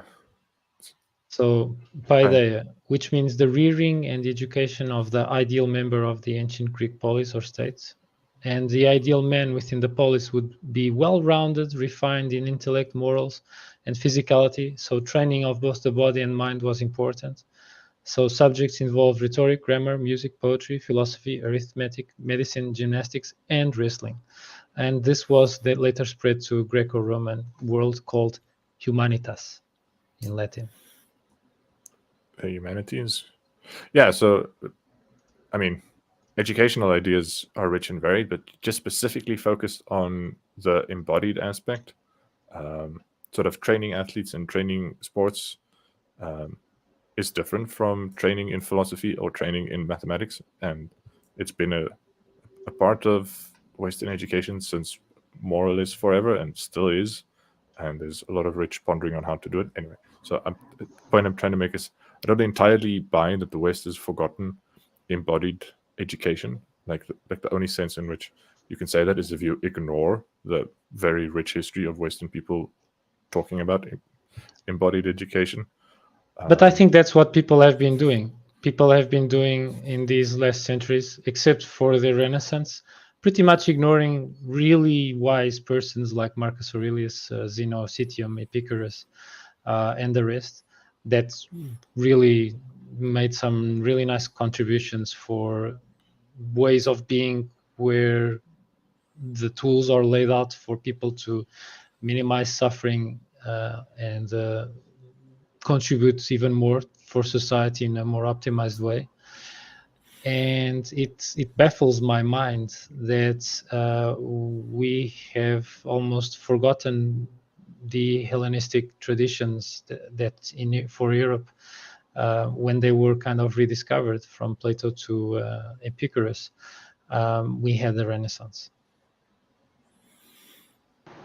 I was going to say, one of the things I wanted to comment is, while Plato and Aristotle disagree on a lot of things, I think they would both agree that neither of them forgot about ontology. Yeah. They disagreed as to what the ontology should be, but they didn't forget about it. Tag. Neither think, did the Stoics. Neither did the Stoics. Yeah, I think a general observation that is fair is that most intellectuals these days, I think, ignore most of world culture just out of brute necessity, because there is way too much culture to pay sort of the attention it deserves to all parts of culture. And so, like, someone really focused in Western epistemology would completely miss ideas in the history of Western pedagogy and the specific branch of pedagogy that focus on athletics, and they would completely miss ideas in the history of management and accounting. Like, there's just a bunch of stuff they would completely miss out, and they might be tempted to speak for all of Western civilization or all of Indian civilization, knowing only a tiny slice of that culture. And that's kind of what I'm trying to get at. Like there's always been, well, maybe save for the period that was called the Dark Ages, in which the Islamic world kind of carried the torch. Yeah. And if you're willing to call them part of the West, then you could say they're part of the Western tradition. Like, I don't see a big reason why not to call them part of the Western tradition. And they've been very influential, and there's big overlap, and a lot of Western countries have a significant minority of Islamic people anyway, so I think it's fair to call Islam part of like Islamic traditions, part of the Western traditions. It's often called the Near East, so or Middle East, or Middle East, if you prefer to think of it East. But anyway, so yeah, I don't think, I don't know. I would actually like to hear her clarify in what sense she means the West forgot ontology. That kind of implies, I think, there was a time when the West was all into philosophy, and maybe she means like the time of Plato and Aristotle, and the Ionians. And the Ionians, and then there was a time in which Western philosophers appeared not to be interested in philosophy, and maybe she means something like Augustine and Aquinas. But I think even Aquinas is quite interested in ontology. So maybe in between Augustine and Aquinas, but in between Augustine and Aquinas, levels of literacy in Europe generally went down, like plummeted a lot. Yeah, so there wasn't much philosophy happening of any kind, or there wasn't much scholarship of any kind, I think, happening that we have any records of during that time. So it's not just ontology, if you want to call that a forgetting. They kind of forgot everything. Like you say, the West forgot mathematics. The West forgot and plumbing. Literacy. And plumbing. We forgot plumbing. the West forgot plumbing too. Yeah, if you want to call it a forgetting. So like picking on ontology, I don't know if that makes a lot of sense, or if she means like Western philosophers who do ontology aren't doing it. It never really got back to doing it the same way the Ionians and Plato and Aristotle, well, the classical Greeks did ontology. I don't know if that's true. That might be true. Or maybe she's challenging current day scientists to also think philosophically, especially the scientists from within particle physics and astronomy, who are wrestling with black holes, the supposed Big Bang, or whatever it is in that place, and also all this supposed mass that has effect on space-time, that is labeled simply and ominously dark matter and dark energy. So I think there's a lot of kind of raw material for further ontology there. I was going to say, one of the, picking up on what Nerdalliun was saying, is the idea that she could be talking about the way Western philosophy has gone post-Vienna Circle, where it really totally abandoned anything resembling ontology or even the systematic structure. So if that's where she's going, it makes sense, but that's a recent development, so I don't know. Tag. Yeah, so maybe she's referring to positivism, but even if she would refer to positivism, if you're talking about the West, like, and the West forgetting, does that mean she thinks like every department in France, like every philosophy department in France, every philosophy department in Germany, every philosophy department in England, every philosophy department in America and Canada was completely, absolutely dominated by positivism to the degree that nobody in the West was doing ontology?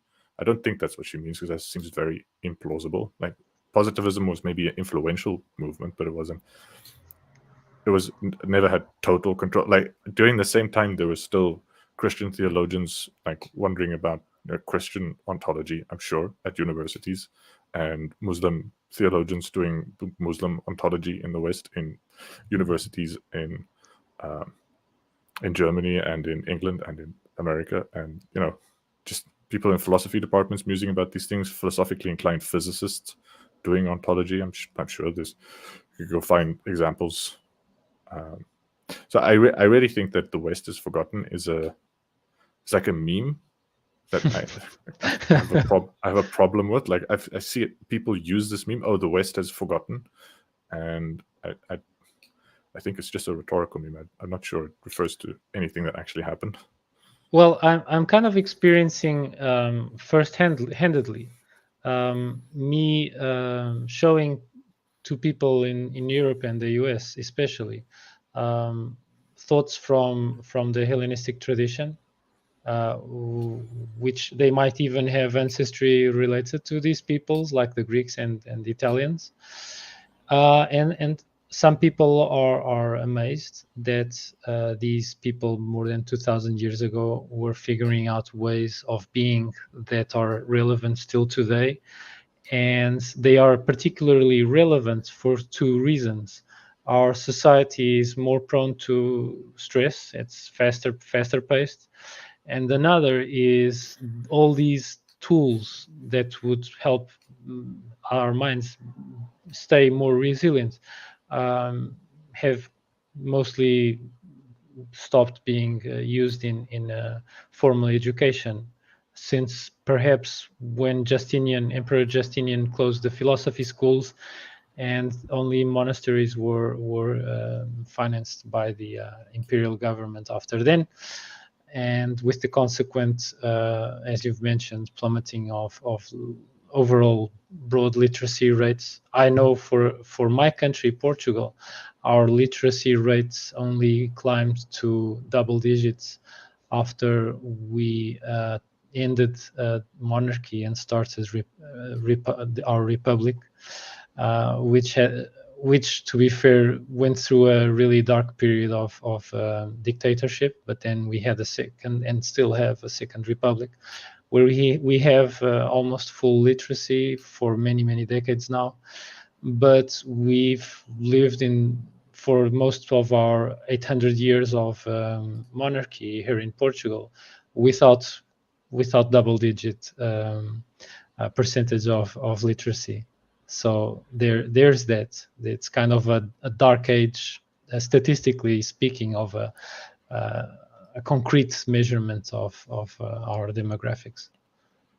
And Portugal, I think, was way worse than many other countries in Europe, like the Scandinavian countries, where they spearheaded this thing of climbing out of vast illiteracy rates. Yeah.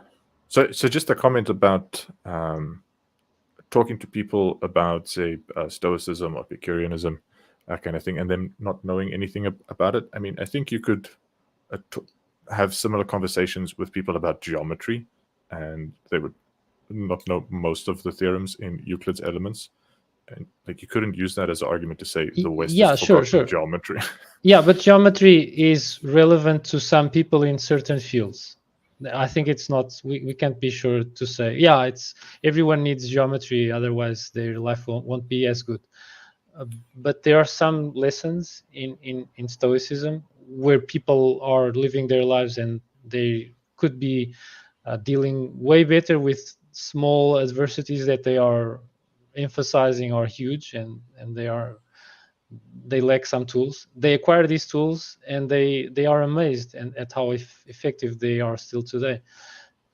So that's where I was alluding to. Another point that I left out is when Alexander died and Hellenistic traditions started to flourish, they emphasized much more ethics than ontology, I think. So maybe that was Fraser's angle there. So even though Stoics would talk about the logos and the universe probably functions like a living being, they didn't really flesh it out nearly as systematic as these Brahmins. I think it's a very different comparison between the level of sophistication. So maybe her angle might be related to that. Our sophistication in terms of ontology kind of dwindled. Yeah, so there was a general collapse of intellectual activity, say, with the fall of Rome, and that didn't happen overnight. It kind of happened generally. So if she was referring to that, I can believe that. Because, well, like, just sticking to the history of mathematics, you could also say the West forgot integral calculus for 1,600 years before they rediscovered it. I mean, Archimedes was doing areas of circles by taking successive approximations, discrete approximations, before Christ. So yeah, I think if she's referring to that collapse definitely happened. There's not a specific thing; it's a really broad thing.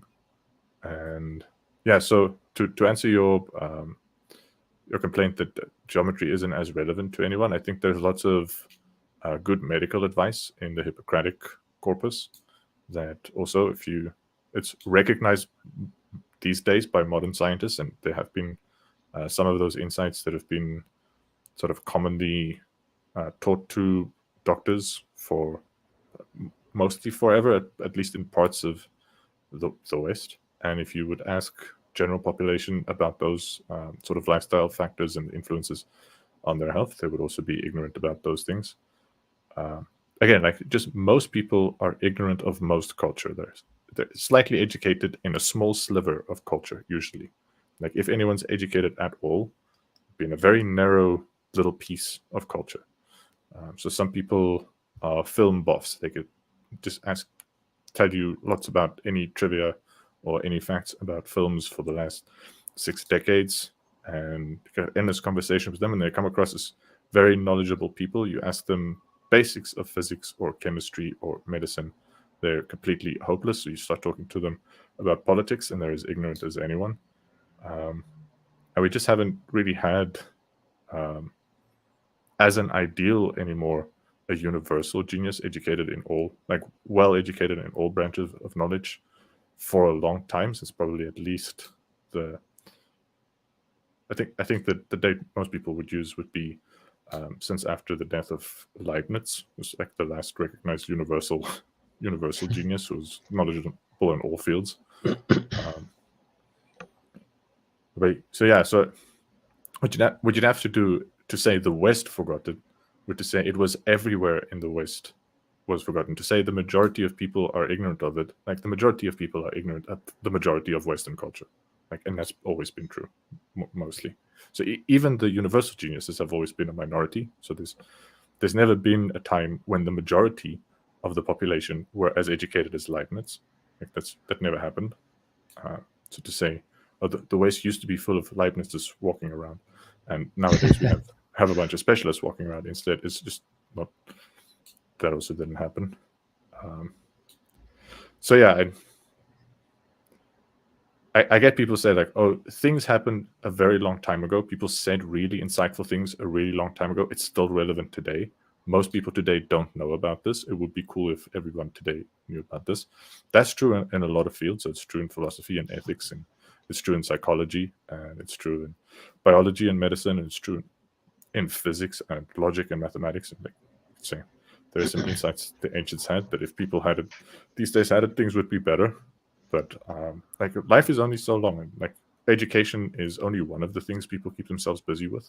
You could dedicate your full life only to education, and you'll not have enough time to educate yourself in all of culture. So you'll still be ignorant about a bunch of stuff that people say like, oh, well, people 2,000 years ago really knew this well. And when they say people, they mean a tiny band, like a school, one school someplace in the world that thought that little thing was really important. And that same school was super ignorant of the calculus that was being done in Greece or whatever. So yeah, I think just remembering that like the Indians knew, it means a tiny number of specialists in India knew. Like it's not to say it was common knowledge across the whole continent.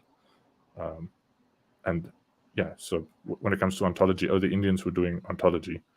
And most of these Vedas would have been unknown to most Indians. So I think even Brahmins who were educated in these things would likely not know the full canon full tradition as we're studying it. Like the material we're studying is with the benefit of a very long study of scholars collecting data, and we're not going to be able to go through all of it as well. So someone doing a similar study to us now would be able to look at the same sources and find insights that we're missing, and say like we're being ignorant in some ways because we're leaving out stuff, and like there's just too much stuff to do everything, and so we're by necessity leaving stuff out. And yeah, I think someone somewhere has at least access to it, and it's like recorded in text. Yeah, we should probably wrap this thought up. I think if people are still writing about it, even if it's only a handful of specialists, and even if the specialists writing about it are separated by a couple of generations, I think there's a claim to say the culture hasn't forgotten it yet. Like if you're talking about Western culture, I think a lot of Western culture is sort of dormant. Like it's not in the conscious mind of any person at a given time, but it's in the culture's libraries, and it's like in among the material the culture's scholars might study. And if you consider the culture only knowing what is basically popular culture, what is common knowledge in popular culture, I think most cultures that you could ever look at would be just awfully ignorant because of how little overlap there really is between among like all people of a culture. Like what's really common among many people would just be a small number of like the lowest common denominator kind of things. Like you would not be impressed by any culture ever if you require the things that commonly are known by people living at a given time, as those are the things the culture remembers. I think that if you take even a look at the ancient Indian culture, they also forgot ontology. I don't think there was a time in Indian culture when in that sense, like all Indians walking around just as common knowledge were doing this sophisticated ontology. I don't think that ever happened. So there were scholars at times who made interesting contributions to ontology, and the same way there were scholars at time in the Western tradition that did interesting ontology. And I could buy if she says say during the period 500 BCE to 1500 AD, the tradition in India doing ontology is a richer tradition than the Western tradition. I can totally buy that. That seems plausible to me. Yeah, maybe her words were kind of way over exaggerating what actually went down. But as you've shown, there might be a grain of truth to it, just not being literally true. You might have been a bit triggered, but you were triggered in a very, very nice way. I was going to say, let me tag in here, and it's like I always favored Dr. Thomas Young as the last man who knew everything, where he showed Newton wrong with the wave theory of light with the double slit experiment. He showed the circulatory system, how circulatory worked with, how with the I think it was either a cow or a horse. He was integral in deciphering the hieroglyphics with Champollion.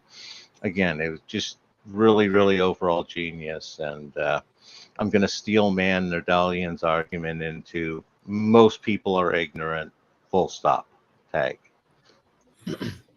Most people are ignorant, yes. And maybe the catastrophe is that they are not aware that they are ignorant.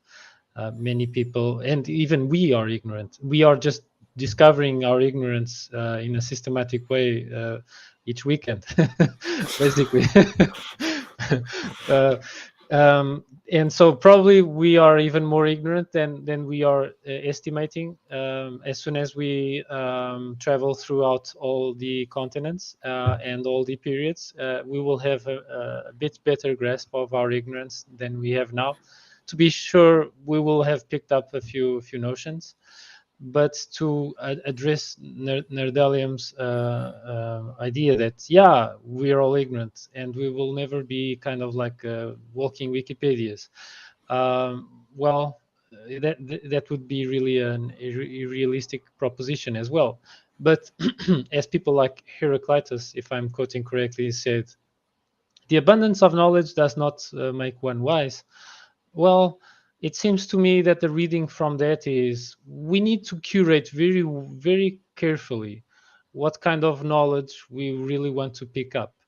And so even though we might read some stuff, maybe it has something essential, we pick that bit up and write about it or in our notes or something like that.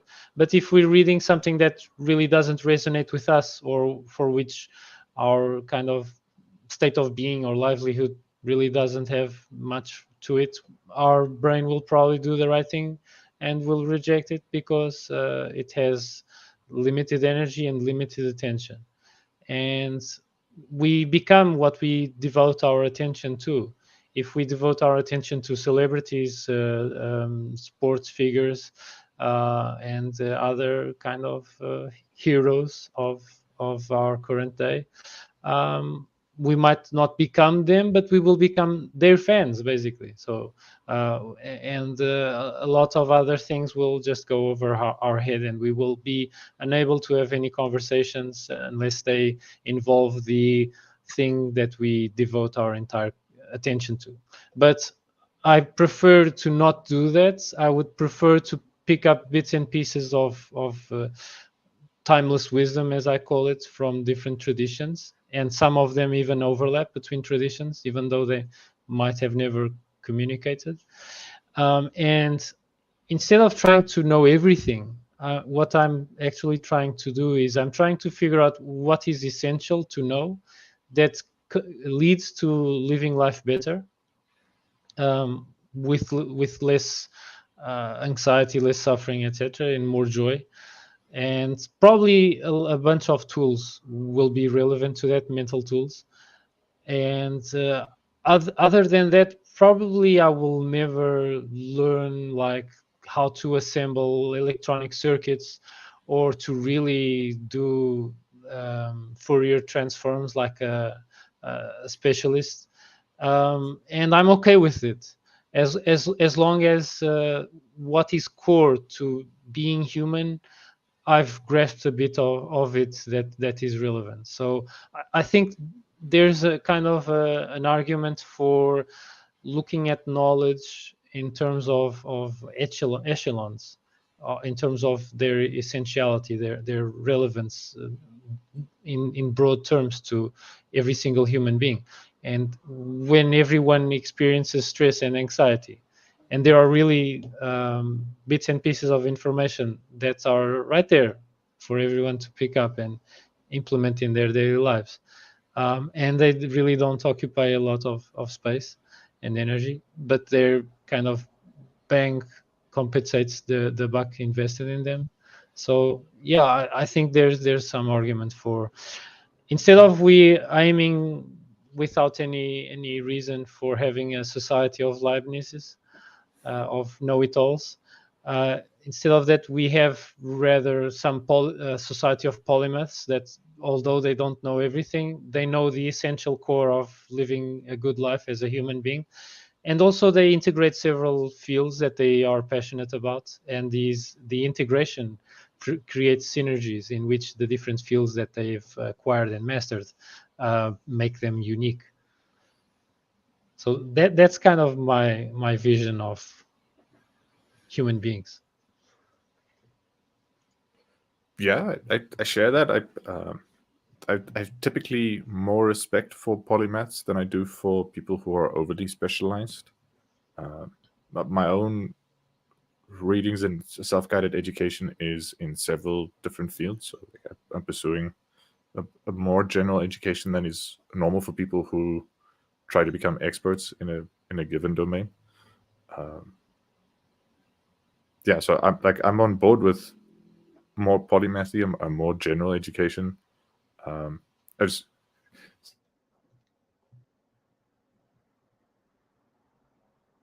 Your sound cut out.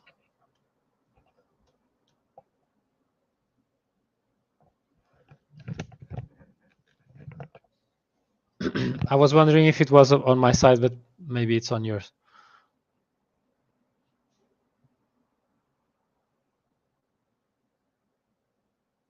Your sound is still not coming through. Are you hearing Nerdalliun, Graham? No, I'm not. Oh, okay, so both of us. Hey, Oh, now we got some sound. Maybe you tripped a cable or something like that. Yeah, I'm not sure what happened. Oh, please, you're back. Please go on. Go You're ahead. back. It's awesome. Yeah. Internet was, well, my sound was canceling me. I was about to say something inappropriate. Oh, okay. I was about to say it's so my rant, my slight trigger was really just about this notion that the West forgot something, and my problem is like, what are we talking about when we say the West, and what do we mean by the forgetting?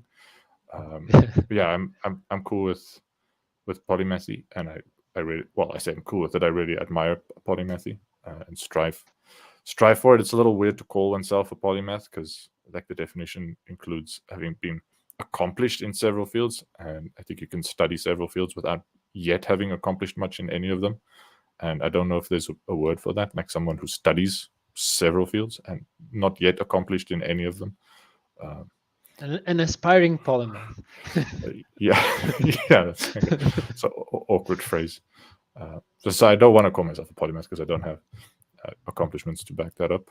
But I do incline to that, and I do also agree that it makes more sense to combine a couple of fields rather than to aspire to know everything, because it's too much to know. It's unrealistic to try to know everything. And let's see. Can we get this back to the actual topic? Oh, we were talking about forgetting on ontology. Ontology, yeah. The West forgetting ontology. There are a few more points that she made as well, so I can also share. And besides that, she mentioned, Jessica Fraser mentioned, reason was not extraneous to religion for the Brahmins, but interwoven with it. Sciences in India were very respected, as you mentioned. The Vedantic tradition is not at a personal God. It is looking at polytheistic gods, all aligned to a fundamental cosmological principle. So kind of my musing or wild speculation that the fundamental principle is for the people that are more learned, the intelligentsia, while the polytheistic gods are more exoteric and more understandable by laypersons. Then there's the idea that a deity must be philosophically rich. So they kind of set their standard apparently a bit high to what they accepted as the fundamental principle of the cosmos. A lot of ink was poured in these Upanishads discussing ontologies and cosmologies with fairly different positions. So there's this idea of pantheism is a rather underdeveloped idea in the West.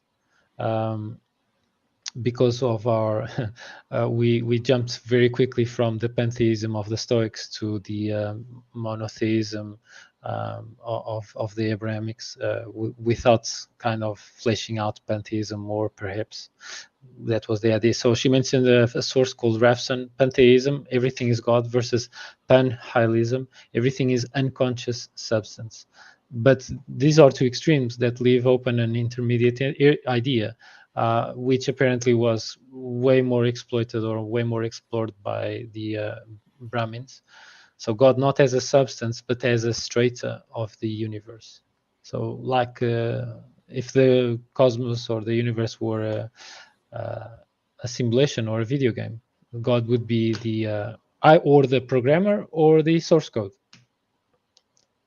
And then she mentioned 3 Upanishads. The Chandogya Upanishad with the concept that the divine is the material of things as if it were clay.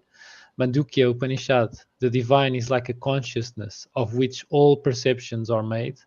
God is like an ocean of consciousness that takes different forms. And then the Kena Upanishad, a process ontology. God is that by which events happen, the constant impeller of phenomena. So then she mentioned Upanishads are like picking up all the pre-Socratics writings, if they were still extant, and turn it into scripture, a proliferating open tradition that welcomes multiple solutions. So I think we had this chance, but we missed it because we only have fragments from these guys.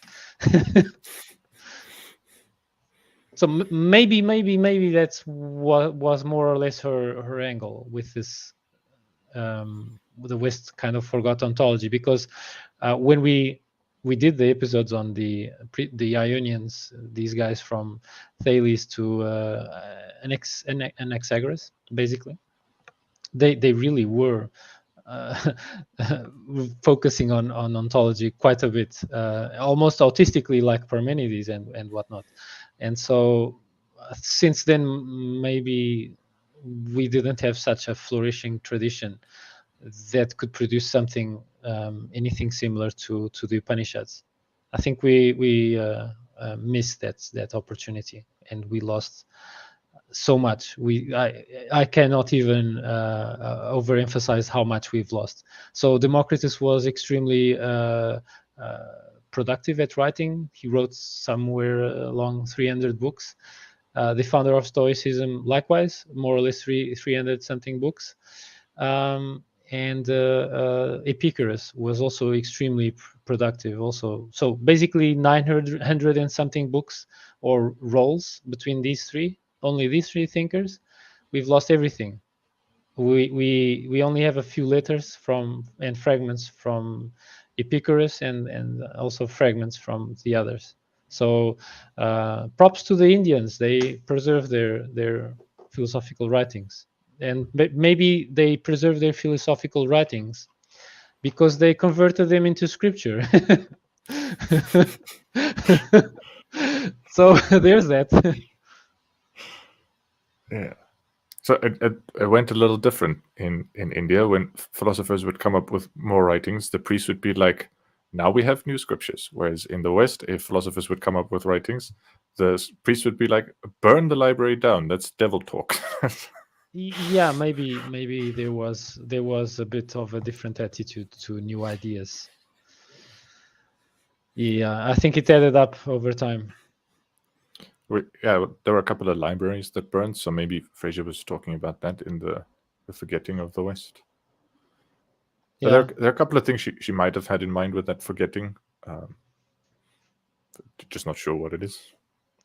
yeah, exactly. Maybe we should invite her over for an episode in which we pick her brain. She seems lovely. I would like to have a talk with her, but I think yeah, she was constantly praising Peter Adamson's questions before answering them. She is peculiar among Adamson's interviewees for that. I noticed that. Yeah, she seems like a really nice conversation partner. That leaves open the question if she'd like to talk to us. Yeah, exactly. Probably not. She has better things to do, of course.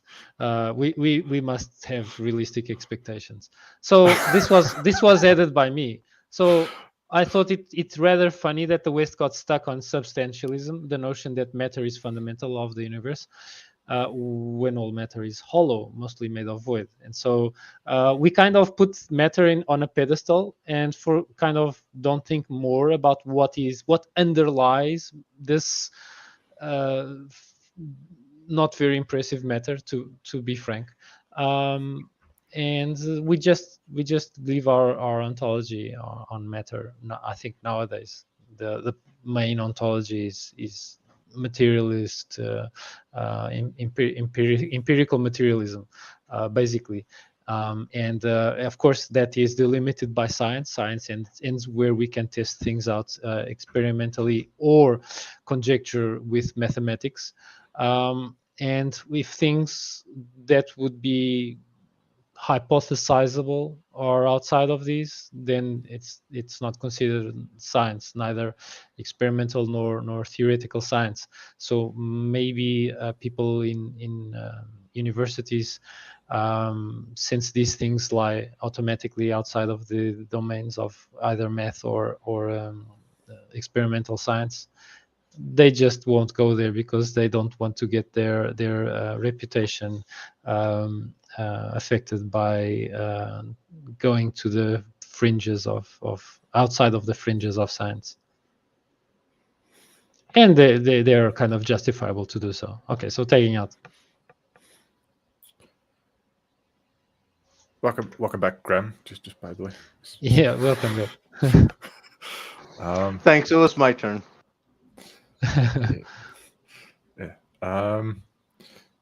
Yeah. So it'd be interesting. I don't know if the most popular ontology in the West is materialism.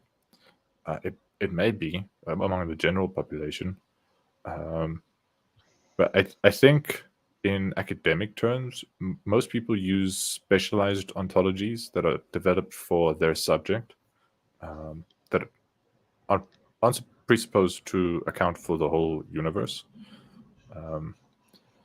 So I don't know if among physicists they would describe themselves as materialists. But definitely it doesn't make a whole lot of sense to, say, call income and expenses materialist in the same way as physical physicists might be materialists. And in, say, a subject like psychology, where the discussion is about mental states or behaviors or traits, the ontology is also different. It's not linked to matter necessarily. But that's how the ontology interacts with either cosmology for the sciences and ethics for people living their daily lives, I'd say. Yes, so I'm not sure about a cosmology, because I think some physicists may take something like time as existing, but not being material. And like even the standard model of physics, I'm not so sure if it's fully materialistic. I mean, the forces of nature aren't material, like they're physical. So I think the standard model is, was it 12 particles of matter and 4 forces of nature? And those forces... all the forces are mediated by particles. So you cannot have a strong nuclear force if you don't have protons and neutrons cobbling together. It simply isn't a thing. Same as you won't have magnetic force, electromagnetic force, if you don't have magnetic fields, and the magnetic fields are produced by substances that are charged. So it's kind of like going in circles. The forces and particles kind of thing. I mean, yeah, that may make sense. Gravity is the odd thing here. Many physicists that I've heard, they don't consider gravity a force per se. It's more of a curvature, a bending of space-time. And space-time itself is not material. And space-time itself is not material. So maybe space-time or something of the space-time combined with the quantum foam or whatever it is called might be the actual arche or the actual fundamental principle of this ontology. But it's not explicit. They kind of don't make it explicitly. This is the fundamental principle of our model. We probably would need to kind of threaten them, torture it out of them. So what is your fundamental principle? Tell me, because they aren't kind of going the full mile to say what their fundamental principle or what they conjecture their fundamental principle to be. They have their models, and models are a nice way to summarize how the world works. So pretty much analogous to an ontology, but it doesn't go all the way back to the fundamental principle, I think. Since it's pluralist, it has, you see the standard model with all these particles, up quark, top quark, charm quark, whatever that they name them. And also the interactions between these particles, which they call the forces, and they just say, well, this exists rather than nothing. And I have so far never heard any physicist explaining why something exists, why stuff exists, rather than never having come into existence in the first place. So I think that leaves a lot of unanswered questions that even with our top-notch particle colliders and James Webb Space Telescope and whatnot, and really advanced mathematics building on Newton and Leibniz, we don't know what underlies everything. I think that no one knows, and people don't even know what underlies dark matter and dark energy for sure, which constitutes most of what is happening in the cosmos. I was going to say, you think you need to listen to some more string theorists, because they're very certain they're right about it. Oh man. But supposedly, I don't know for sure if this is true, but I read somewhere in an article, maybe in Nature or something like that, where if we would want to experimentally verify string theory, we would need to build a particle collider with the same diameter of the galaxy. So Yeah, I read that too. It's like that. I think that's why they're so smug about how right they are. So. Yeah, they will never be disproven. Damn it! If we only have that experimental recourse possible and available, we will be listening to these guys for eons to come. So I'm gonna stick to me also not knowing if even the majority of physicists are materialist. I suspect like at least a significant minority, if not a majority of physicists, also are Platonic realists about physical laws. So having some sense that the laws that they're trying to discover are laws that exist independently of their process of their discovery, and those laws themselves, not material things, are kind of transcendental things that are not materialist. So I really don't know if strict materialism is a good label for even the majority of physicists. I'm sort of also a little active on a group, a Discord server around the Theories of Everything channel, and there are a bunch of people talking about these things. So like it's very much a matter of great interest to lots of people, and there are people who try to reconstruct physics from an idealist philosophy, so try to make consciousness the fundamental substrate of things.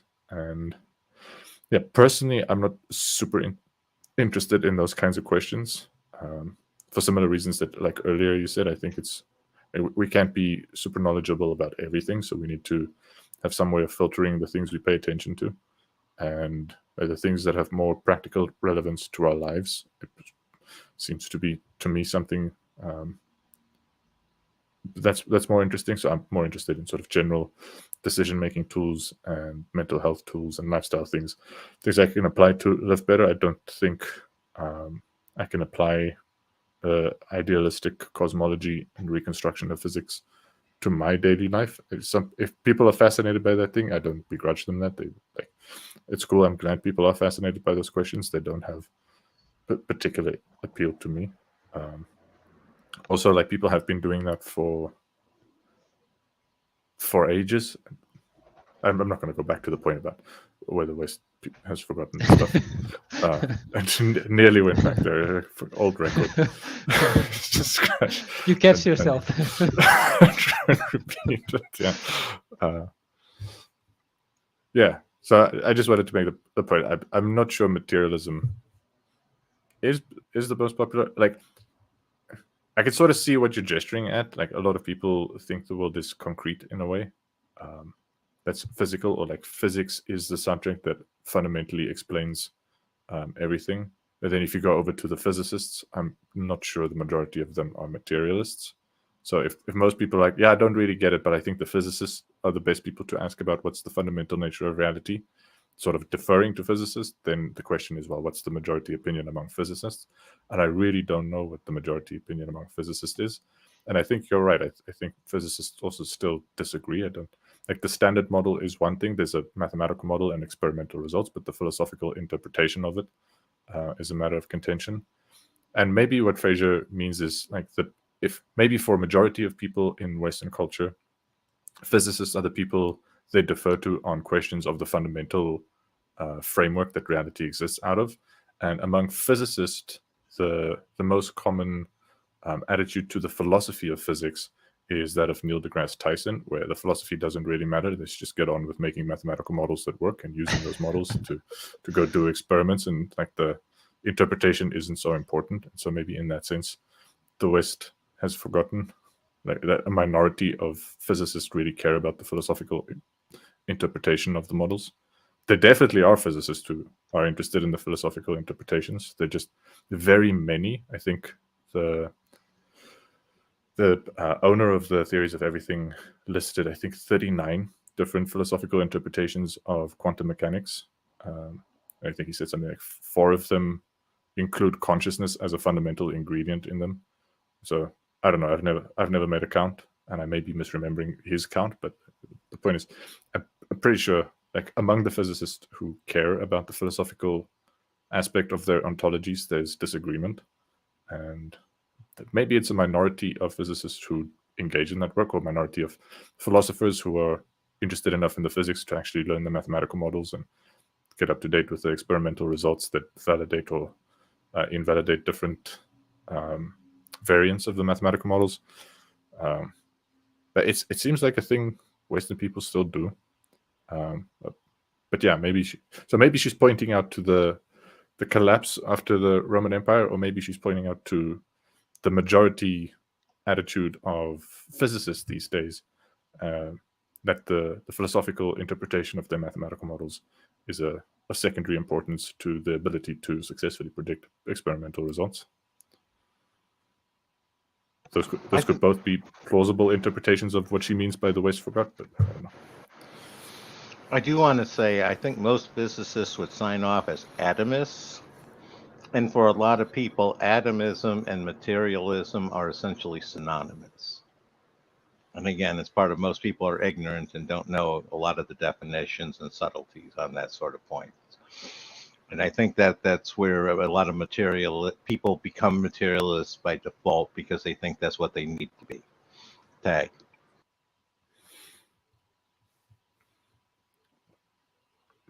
Yeah. I'm not Possibly. sure what else I could add to this, except if there is the odd physicist listening to this, consider thinking philosophically about the underpinnings of quantum physics and also theories on the origin of the universe, including the Big Bang Theory and what's going on, what the heck is going on with dark matter and dark energy. Because maybe if we figure those things out, we could figure out ways of producing energy, like Nikola Tesla was alluding to.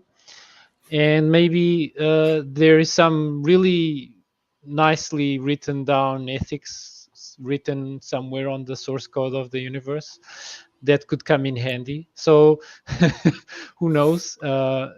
People might be on the verge of something of some greatness, and so I think it's worthwhile to put their creative juices to work.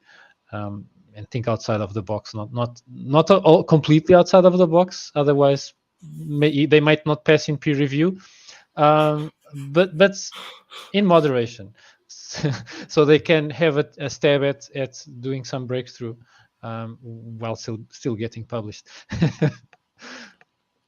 So I think there's also a bit of a trend among academics to leave their more speculative works for after they become appointed as professor emeritus. Yeah. at that point, I have clout, so now I'm going to break all these models and build them from scratch. So now what's going on is we're entering the age of the sutra, and Jonardin Ganeri and Peter Adamson were kind enough to give us a kind of a cheat sheet for the different schools of philosophy. So that's what comes next. So the age of the sutra, when many philosophical schools emerge. So nothing completely different from what happens after Socrates. It happens after Upanishads in India, more or less. So here I give you guys an example of what a commentary would look like. So a Bhashya. So this is a Yoga Sutra attributed to Patanjali.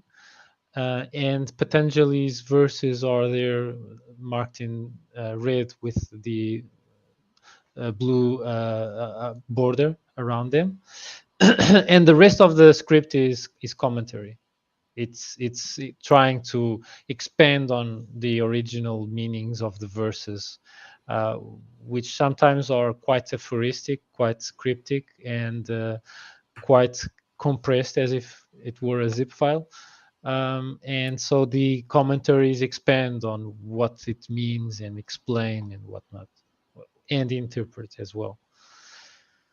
And so there is this concept of darshana, which literally means showing, appearance, view, sight, auspicious sight of a deity or a holy person. And then this word is combined with shad darshana, 6 orthodox schools of thought, which are Samkhya, Yoga, Nyaya, Vaisheshika, Mimamsa, and Vedanta. So these are the schools that are doing philosophy when that demarcate the starting of the age of the sutra.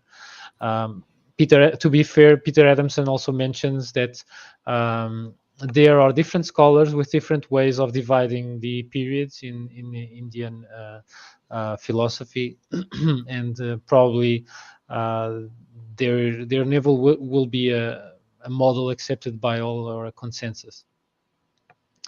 And so before going into each of these schools and also talking about the non-orthodox ones, I'm wondering if you guys wanted to interject.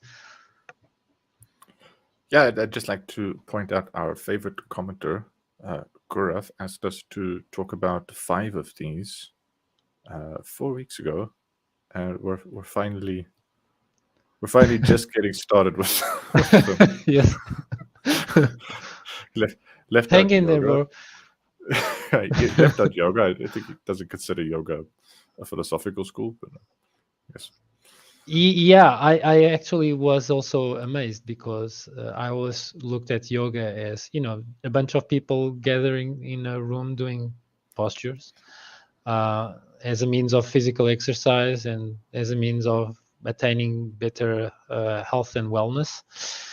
It turns out there's a lot of ethical, cosmological, and other philosophical concepts that have transpired from the Vedas into Patanjali's Yoga Sutra. So it's quite remarkable and interesting. Also, as I mentioned, my significant other is training to be a yoga teacher, and so she doesn't only need to learn the postures, which there are like 900 and something of them nowadays. They have been increasing in number throughout the centuries. But there's also a bunch of mental techniques of thinking straighter, of thinking more effectively, of reducing mental noise and being a more effective and more fulfilled human being, basically. So yoga is quite interesting in this respect as well. Yeah, but based on this episode and some of the things said a little earlier, I actually think as a school of thought or as a view, as Shadarsana, or as a Darshana, yoga seems to me a little bit more attractive than Buddhism. Just I wouldn't like buy into either fully, but I just... Yeah. I listened to an audiobook on the intro of philosophy, and it covered with different chapters all of these schools, including the unorthodox Ajivakas and Charvakas and Jains and Buddhists, besides these 6. And by far, the chapter that really resonated with me was the yoga chapter, because it's so practical. It tells you things how they are, things that you can implement in your life right now. Even better if you go to a person that really knows this stuff, not just the postures in gyms, but a guru who really studied Patanjali and the commentary by Vyasa and other relevant texts of yoga. And yeah, it can really upgrade a person's life. I can see that.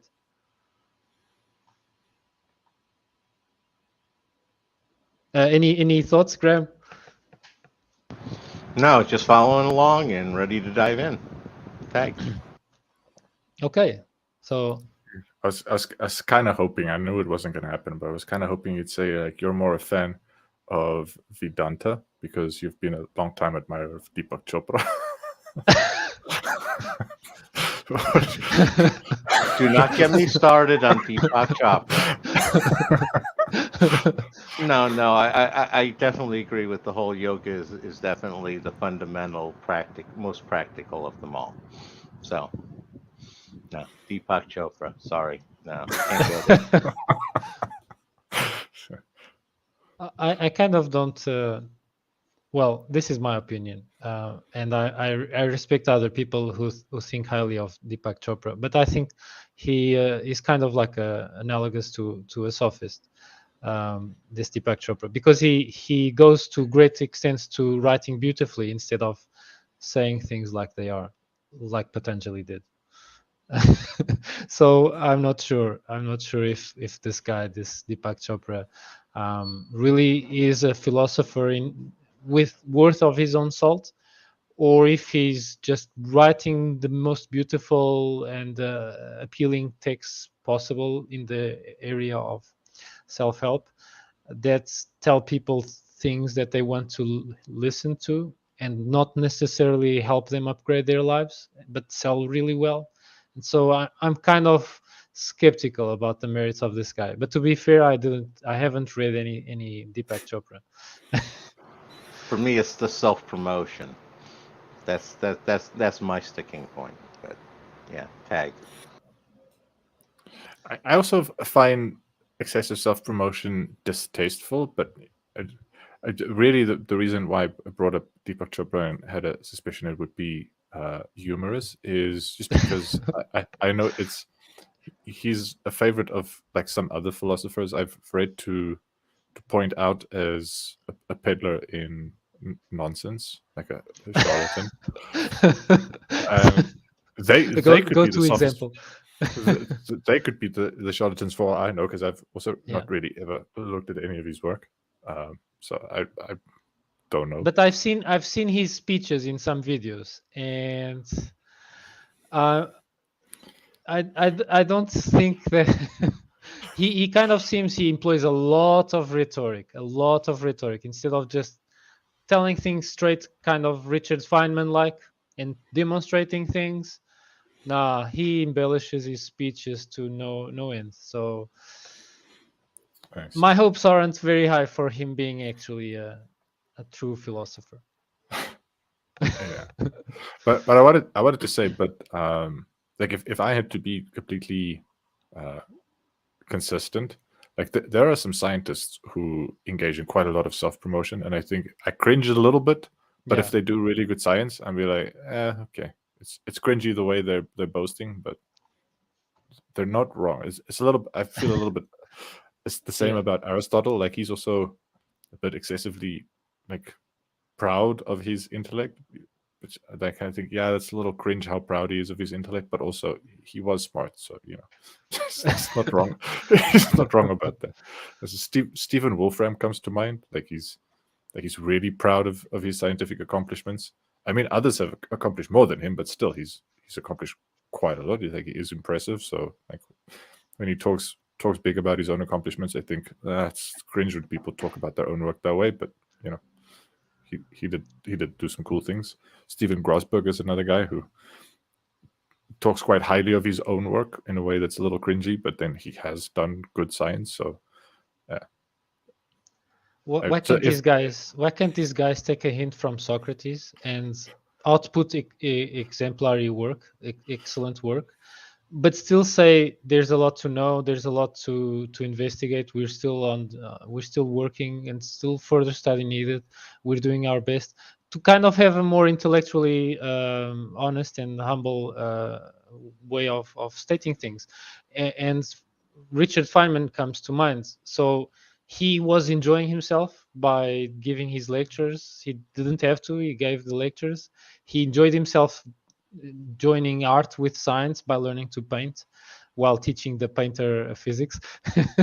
And he played the bongos because it was fun, and did a lot of stuff not necessarily related to science, but as someone who is trying to extract joy from life, even though he had reasons to kind of be a bit gloomy because of his service in the Manhattan Project. And so why can't more scientists be more like him? I don't mean be like a bon vivant or something like that, or extremely charismatic. I can understand that not everyone can find all that charisma within them, but at least be intellectually modest and intellectually humble, and kind of shy away or reject the aura of pretentiousness, and say that a child could look at something for the first time and say a deep truth of it just by virtue of looking at it for the first time. Doesn't necessarily need to come from a Nobel laureate.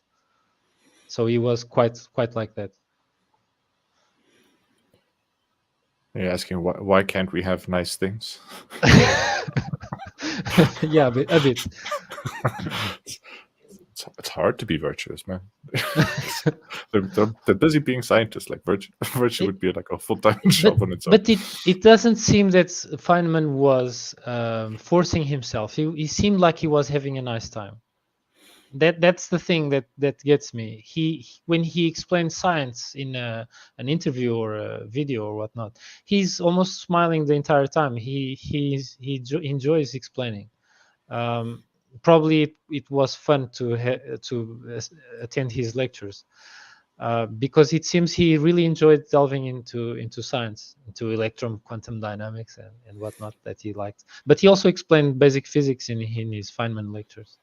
So yeah, be more like Feynman, you teachers, you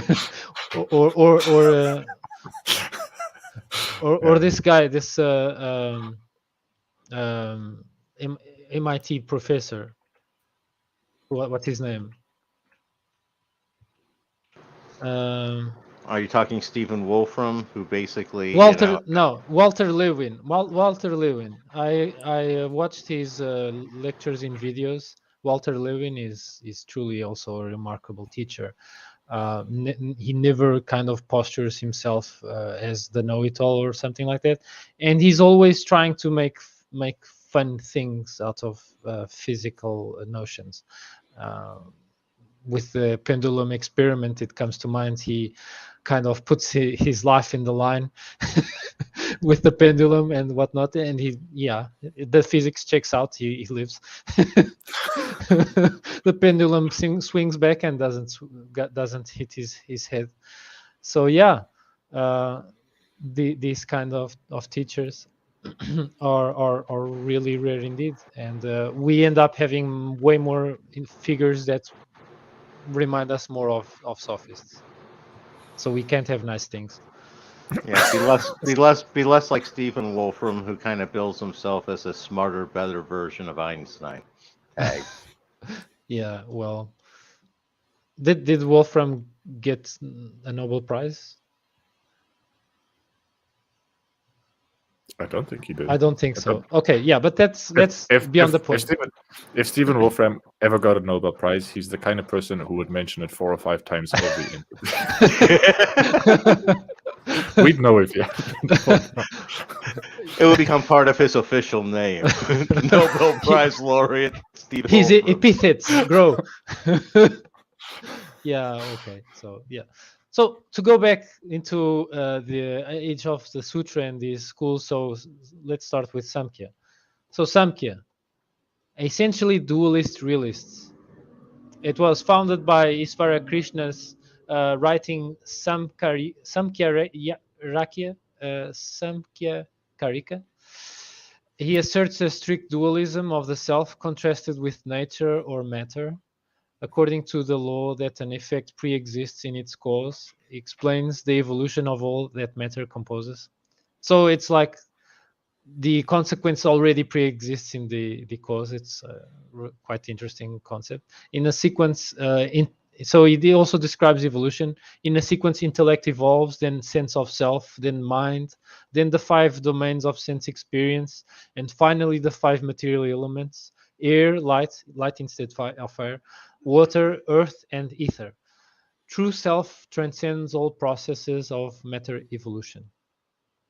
So before we even get matter, we even get senses, and before senses we get all that stuff that supposedly underlies the realm of stuff, chairs and tables, atoms and void and whatnot. It's a quite interesting view of things, but if a scientist would be here, he would ask, is it testable? No, it's not testable. So yeah, I'm not interested. Yeah, taking out. Yeah, it's first brush with Samke. I think we're gonna find out a bit more about this in future episodes. So for now, the thing that stands out is the dualism of the self with contrasted with nature and matter. And so I guess dualism is a thing that gets discussed in the context of Western philosophy a lot. So it's an easy little hook to just hang on memory. Like, yeah, Samkhya was a dualist, and like the details of that, I don't know, it doesn't seem like the most interesting philosophy to me either. But I guess we'll find out more of it. With what you said about scientists wanting to test things, like that's applicable to almost everything we've been talking about so far. It's philosophy, man. This is how it goes. Graham, have you ever brushed contact with Samkhya school? Not in any kind of depth, no. No, again, similar to what Nerdalliun was saying, it jumps out as the dualism aspects, coming in there. And it's interesting to see how they resolve things. Be interested in learning more about it. Okay. Okay. It may be an interesting, like an interesting interpretation of it might focus on his notion of self and to compare that with sort of developmental psychology models. I think his order is different than most modern developmental psychology models. I recall watching a interview with Joscha Bach and saying that sense of self kind of emerges quite late in children. And so here it starts with the sense of self. Like, I think, well, it might be interesting to know how you would define that sense of self. Maybe different from the kind of sense of self that Joscha Bach has in mind. So yeah, actually, the question that stands out to me is just what is the self that evolves first? And maybe what he means is there was a sense of self in the universe before there were any people populating it. Yeah, I think he's talking about the Brahmin. Yeah. But also, like, there's this historical context of where the self is considered a microcosm of the macrocosm. So if it's true of the universe, it should also be true of the self, or if it's true of the self, it should also be true of the whole universe. So you can kind of go back and forth in a sense. One aspect it could be is an unconscious sense of self, and then the mind is the conscious sense of self. Don't know, just throwing it at the wall to see if it sticks. Tagging out. I'm not even sure where the wall is yet. which direction to throw anything in. Yeah, we're grasping at straws. We're in the dark. Yeah, it's really interesting how he says first intellect evolves. So it's kind of like the mechanistic law kind of thing of the cosmos is the first thing. We need laws firstly, and it's self-consistent. It's like a video game that doesn't trick you. It really is. Obeys its rules like the Dark Souls games. Whatever happens, it's really self-consistent. And if you're frustrated, you have no reason to complain because the game was completely fair with you. It's brutally fair, and the universe also seems like that. It seems quite self-consistent if you dismiss the double slit experiment. When you're looking, it's particles. When you're not looking, it's interacting and it's waves. So yeah, what the hell? So maybe there's some intellect there that realizes that we're looking and adjusts. He's looking, collapse into particles. So something like that. Yeah, and then the sense of self is maybe consciousness, as you guys mentioned, but mind.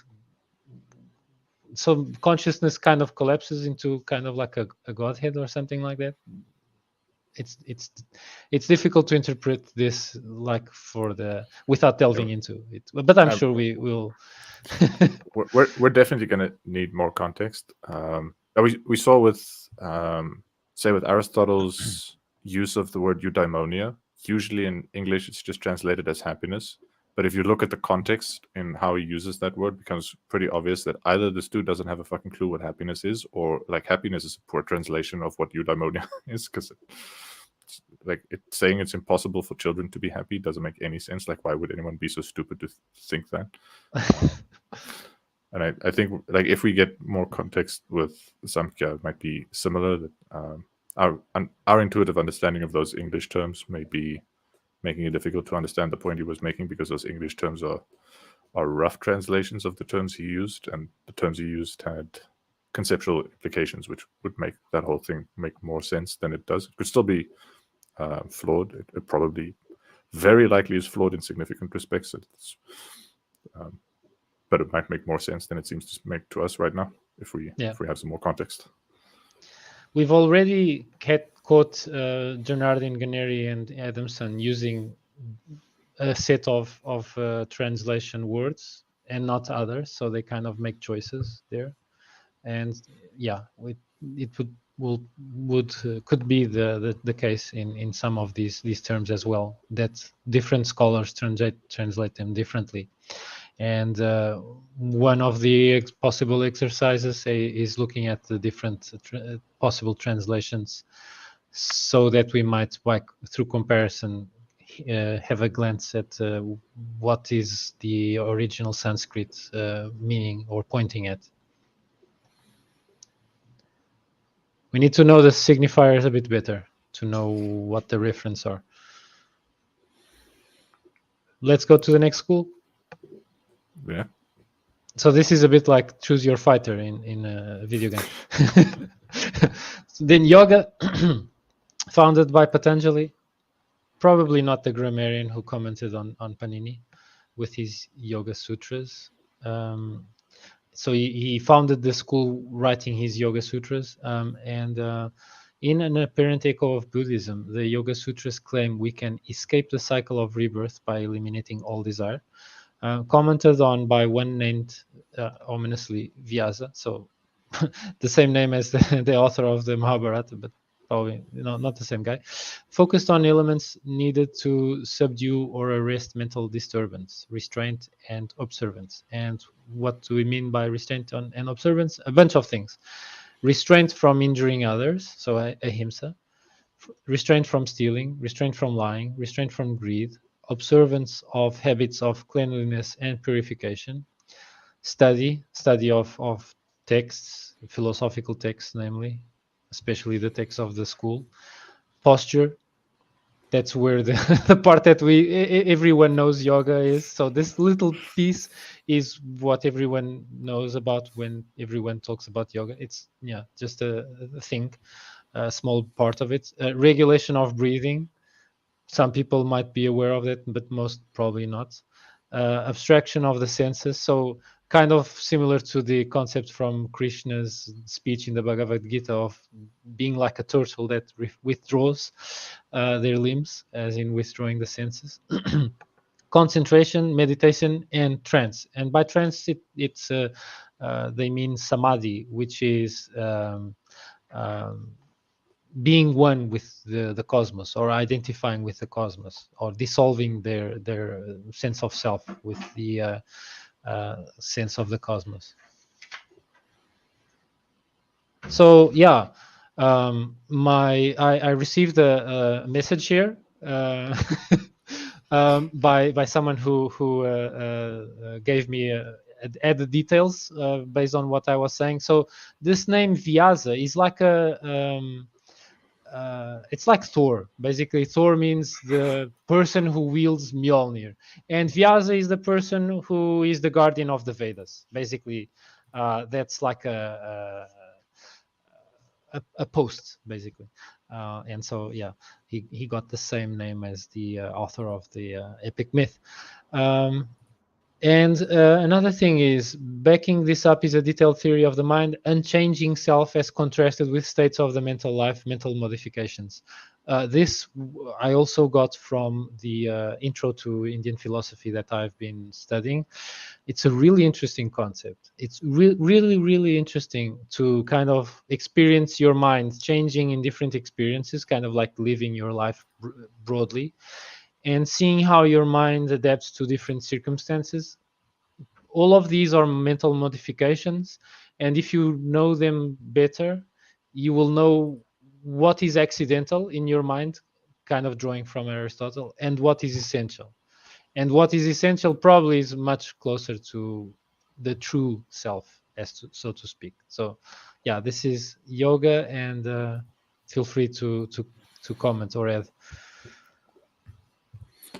Yeah, so there's some similarities with Buddhism and some clear differences. So they one of the clear differences seems to be this postulated self that doesn't change over time. And the Buddhas famously, at least some of the followers of Siddhartha famously claimed that there's no self. It's also attributed to him as that claim. So, and yeah, the specifics of the ethics are a little different of what they mention or what they leave out. But yeah, I like the inclusion of studying as part of the observances. I don't recall that being explicitly mentioned as one of the spokes of the Eightfold Path. There's right view, Right thought as well. Right thought, right thinking. Yeah. Right concentration, right mindfulness, right action. Yeah, I think we only left one out or something like that. Yeah.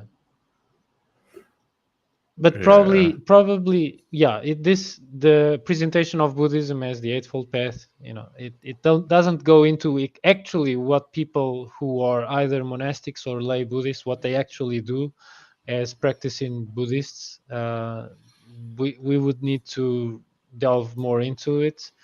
But one thing that is quite a bit highlighted in Buddhism is vigilance. It's remaining as aware as you can be of your own self and your surroundings, so that if something is, you might notice when something is about to go south, and prevent it, or get out of the way or something like that, and avoid harm, to others, and avoid harm to yourself. So vigilance is quite emphasized in Buddhism, but yoga as well. And yoga seems to give people tools in terms of improving their physical health and physical well-being, and also mental well-being and mental health, and mental acumen, and acquisition of tools for thought that actually might facilitate the higher, loftier goals of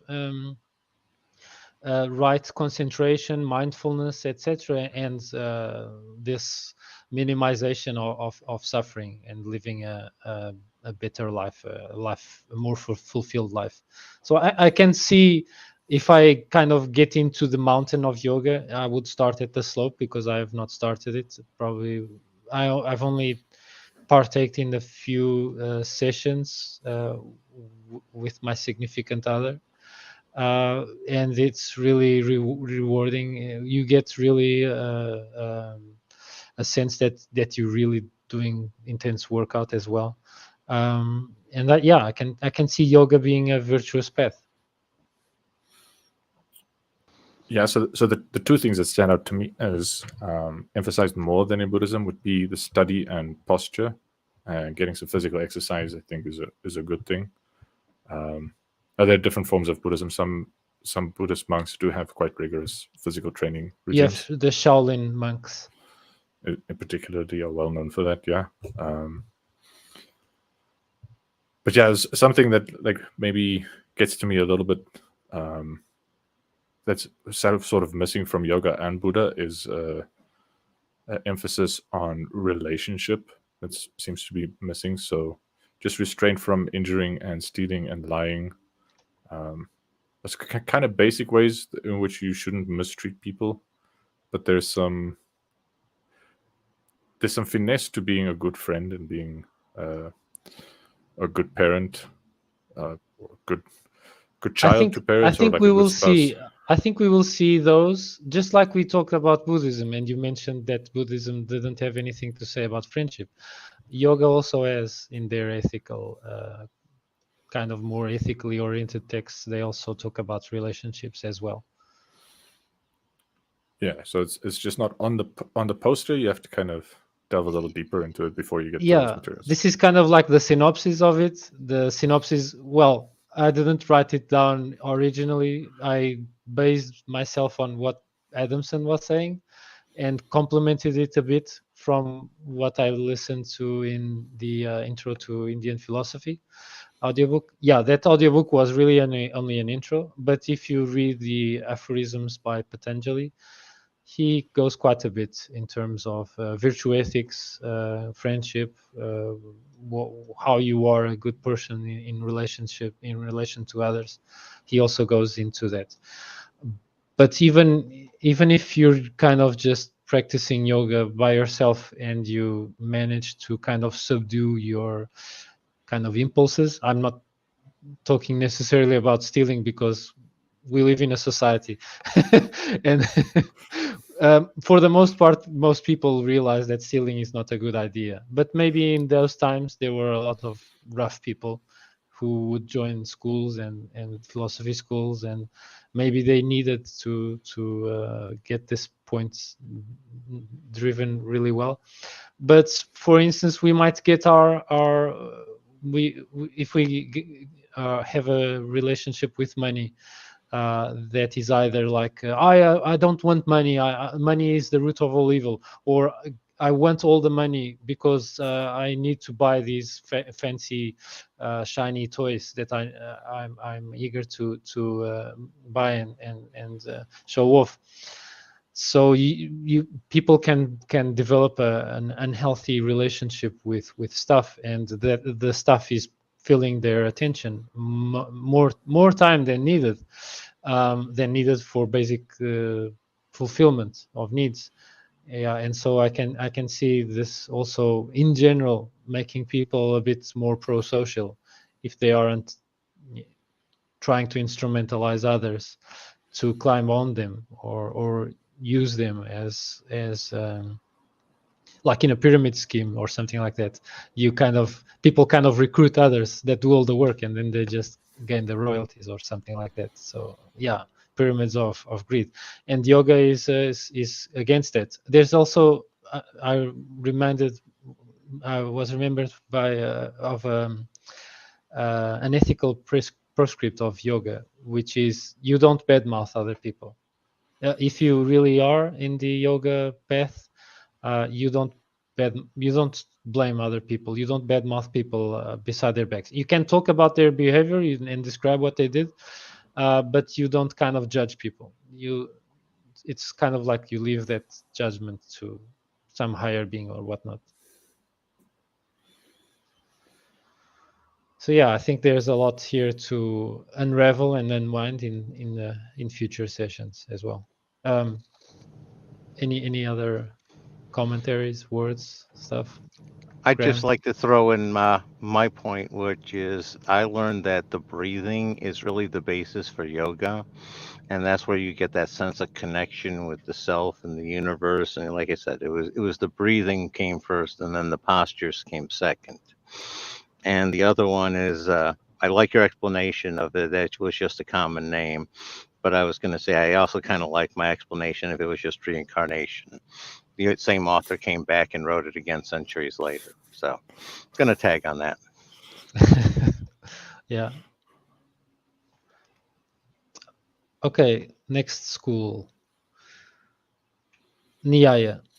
So these were the logicians, founded by Aksapada Gautama. So his name literally means one whose eyes are in his feet, as a reference to the foundationalism and empiricism of his system with his Nyaya Sutras, probably compiled in the 1st or 2nd century AD. So he advocates the Pramana method as a method of rational inquiry. He asserts that all knowledge is based on perception, inference, testimony. So he started with these 3 and then added a 4th source, comparison. Part of the Nyaya Sutras contain techniques for debate, so they are also rhetorically rich. So there's the Vatsyayana, which was a later author and produced a major commentary, who said that a tantra is a system consisting in the statement of a collection of interrelated ideas. The Nyaya focus on the nature of philosophical inquiry, epistemology, sources of knowledge, and theory of debate. So I can see even if we devote preference to one of these schools, I can see us gaining bits and pieces of worth from other schools as well. Yeah, I think that's the best part of being an eclectic, is you get to sort of combine things that make sense from different schools.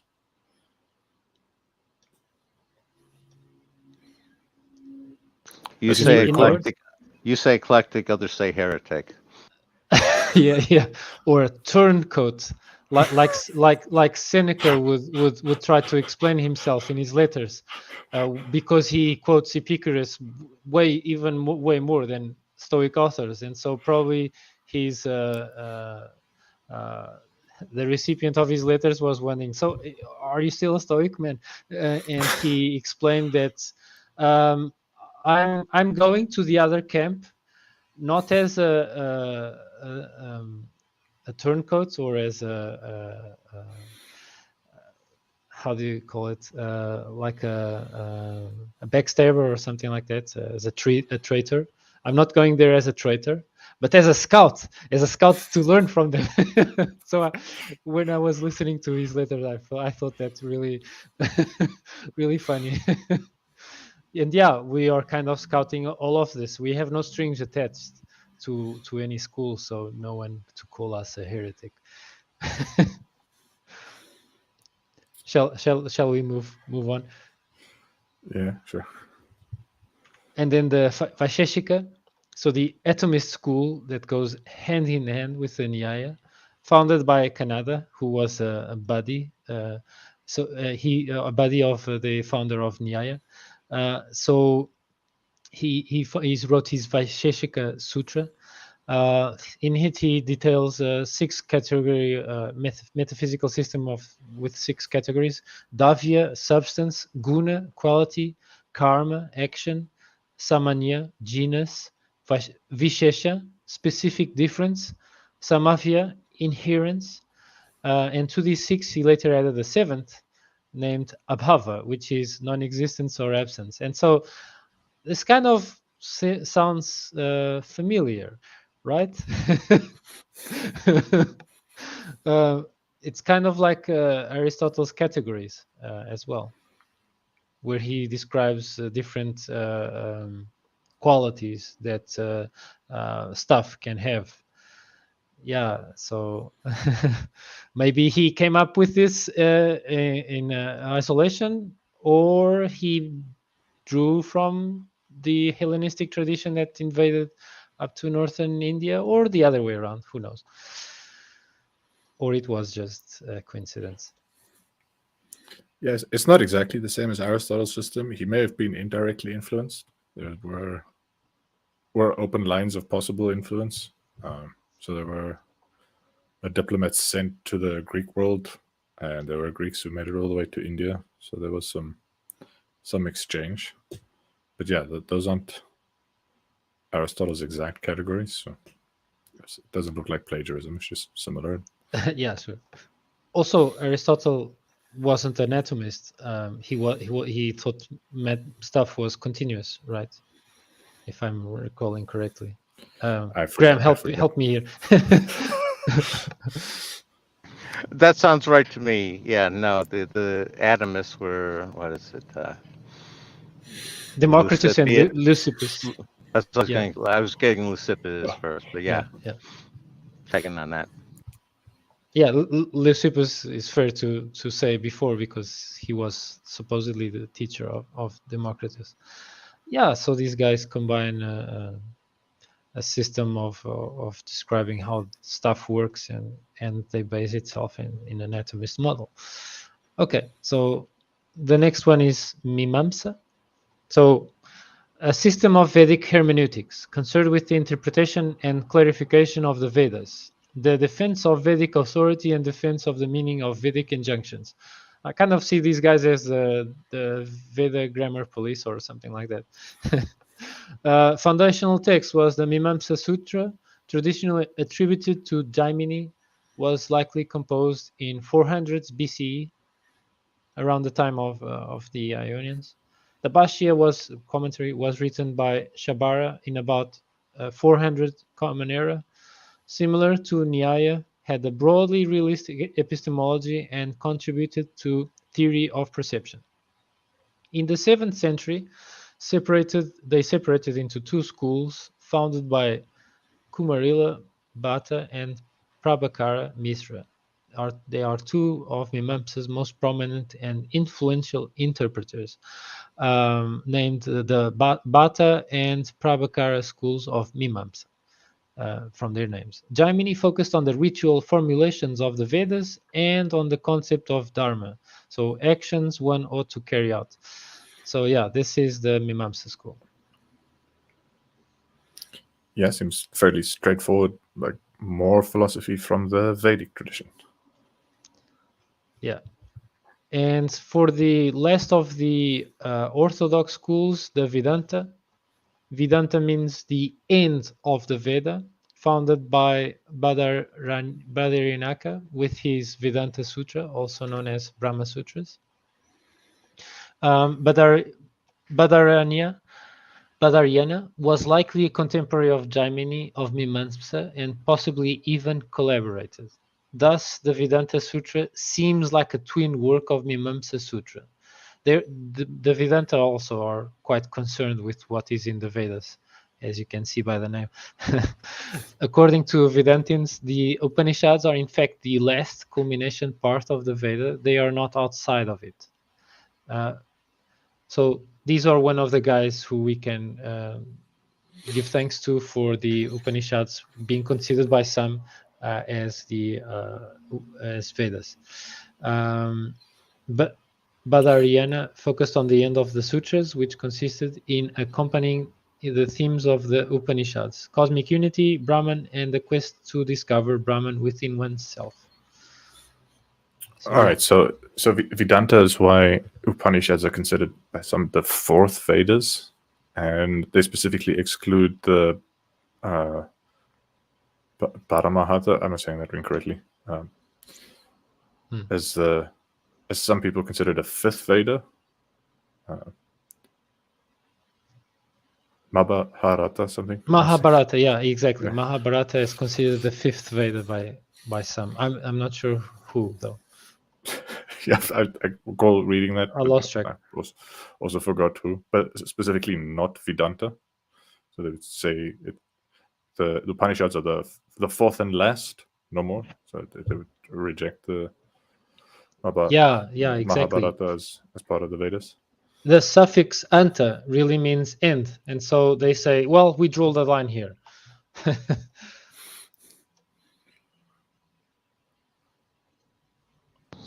Yeah, no, what I'm picking up here is, the previous school was definitely their version of legalism, where everything's done with a fine-tooth comb. And this one is, I'm sensing that almost seal of the prophet, seal of, we've said everything that needs to be said. All we need to do now is basically commentary on what's needed to be said. And it's a no new scriptures need be added at this point. And this is the sense that I'm getting out of the Vedanta school. So tagging on that. Yeah, that makes a little bit of sense. Yeah, I don't know how legalistic the Mimamsa school was, but so the word that was used was hermeneutic, yeah, I guess a lot of what legal or people in the legal field do is just interpret the law, and try to figure out what it's meant. So yeah, and hermeneutics is about interpretation. So I guess there's some overlap there, but yeah. So far, it's interesting to me. There's the Mimamsa and Vedanta seem related, and there's a Nyaya is the logicist school, and then there seems to be a corresponding physics school, a Vaish something. Vaisheshika. Vaisheshika, those two seem to kind of go together. And then yoga seems to be more or less on its own. And what was the first one? The dualist First one is Samkhya. Samkhya, yeah. The dualist guys. Yeah, but since they talk about matter being a thing, while self is also a thing, non-material self, they might have some things in common with the Vaisheshikas. Who knows? The atomists. Samkhya are kind of big on evolution. Yeah.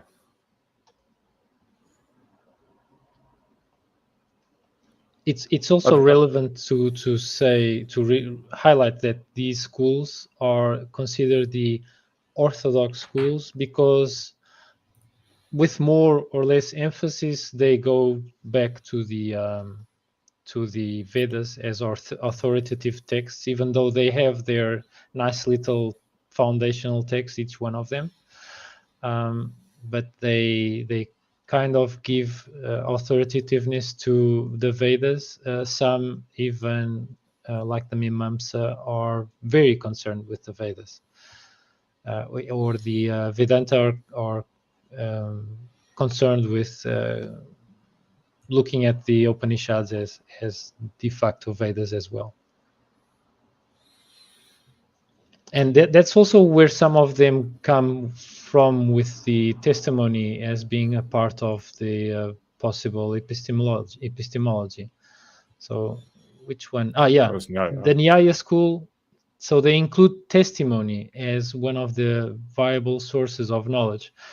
But I think they qualify the testimony. It needs to be really high quality testimony. And the highest quality testimony is the Vedas, basically. Yeah, Peter Adamson said it's not entirely sure what comparison means, but it's just going off of our hunch. I would guess that it's something similar to what Aristotle was fond of doing, with sort of comparing different predecessors. What did you call them? The reputable opinions, doxa, I think. Endoxa, yeah. Yeah, endoxa. So like when he lists several endoxa and then say, well, this one seems to be a bit extreme in that way, and this other one seems to be extreme in a different way, and then position yourself in the center between extremes. Comparison may be something like that. Although I'm entirely guessing.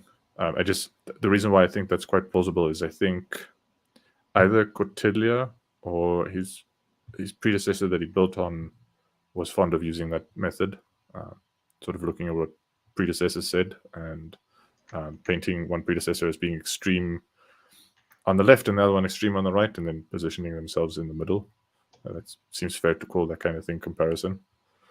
But I don't know. I'm entirely guessing.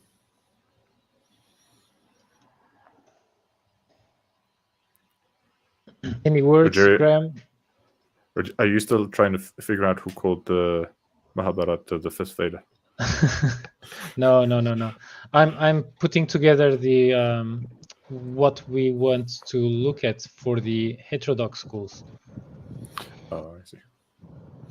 Nope, I got nothing to add at this point. Tag. Damn it, Graham. Rogério is trying to win time so he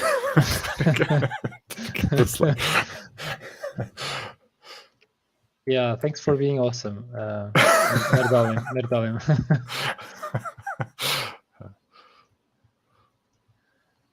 I mean, I can ramble on about the stuff that we're going to study coming up here, but I don't know it yet, so it makes it challenging.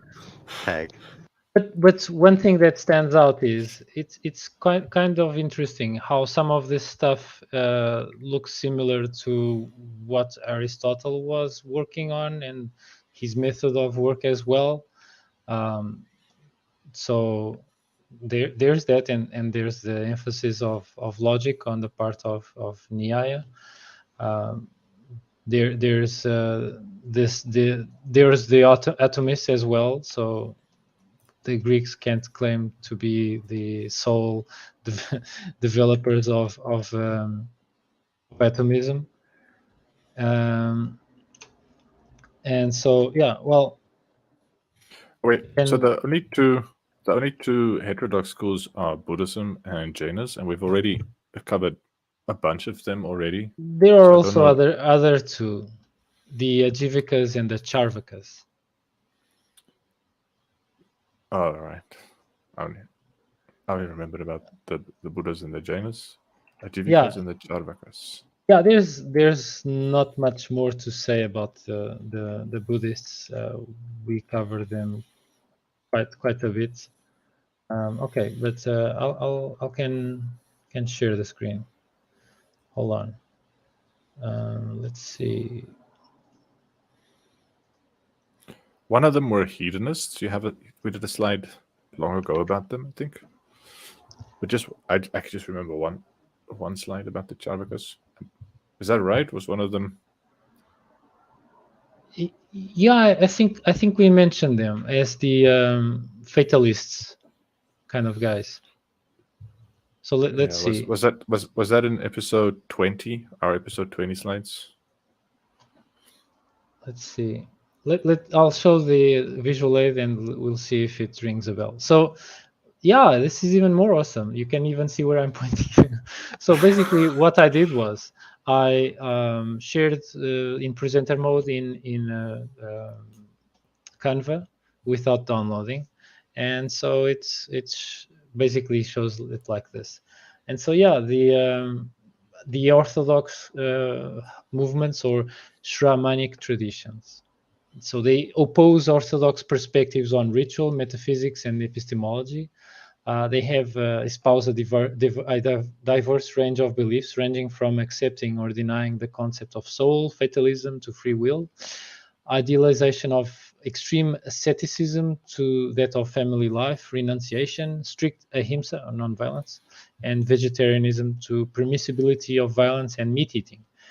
Primarily includes Buddhist, Jainas, and the Jivakas and the Charvakas. So the Jainas, as we mentioned, they are very big on non-violence, but they also discuss predicates in a very similar way as Aristotle, employing terms equivalent to essential and accidental. They also mention material cause. So they have some metaphysics going on for them. They're not just these really ridiculous renouncers, as we can infer, that cannot live by their own selves because they need some people to supply them water and food.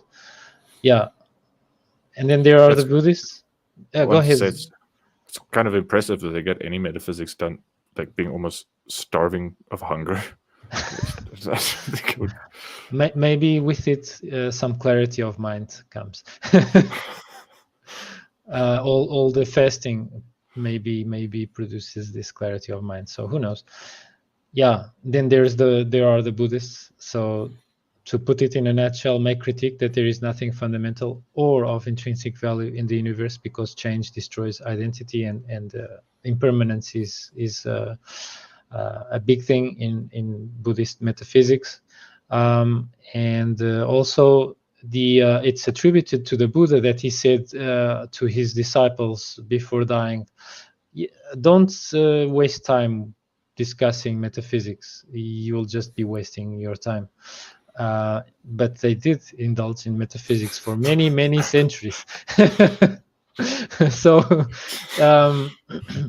if these writings were put in Siddhartha's mouth, they would be kind of just shaming themselves by putting these words in Siddhartha's mouth. So basically, they're saying, our big master, who was infinitely wise, that we claim he's very wise, he's the enlightenment. He told us one thing, and we did completely differently. And so, yeah, I find that's kind of hilarious. But yeah, the world is full of jokes in the making. And then there are the Achivakas. So they have this idea of fatalism, doctrine of absolute fatalism or determinism. Yeah, and it's clear that I've even copy pasted from Facebook, from Wikipedia, because I still have the reference numbers there. So the premise is that there is no free will, that everything that has happened, is happening, and will happen, is entirely preordained and a function of cosmic principles. Yeah, so these guys were a fun bunch. And then there's the Charvakas, the tradition of naturalism. And I didn't get the notes here, but I think that the Charvakas were also the equivalents of the Cyrenaics or the hedonists of the school. Let me just check if I'm saying it correctly. So we kind of need a Hindu Indian philosophy cheat sheet. So I'm kind of suspecting that these are guys, and remembering that these were guys that were known more for their hedonism. Yeah, so they hold direct perception, empiricism, conditional inference as proper source of knowledge. So they're also concerned with epistemology. They embrace philosophical skepticism, so beyond just the materialism. Reject ritualism. So yeah, they are not orthodox. But I was kind of assuming that they might be the hedonists, but it doesn't seem like that. Yeah, so I found it. This may also allude to the philosophy's hedonist precepts of eat, drink, and be merry. Okay, so these were the fun. These were the guys to hang out with. Which one is that? The Ajikas? The Charvakas. The Charvakas. They were the hedonists. Yeah. So they were kind of more closer to the Cyrenaics and possibly also the Epicureans, for the wisest ones of the bunch, probably. The unwise were more like the Cyrenaics, so maximizing pleasure, not necessarily doing hedonic calculus to figure out if the pleasure will result in future pain. And yeah, so these are the non-orthodox schools.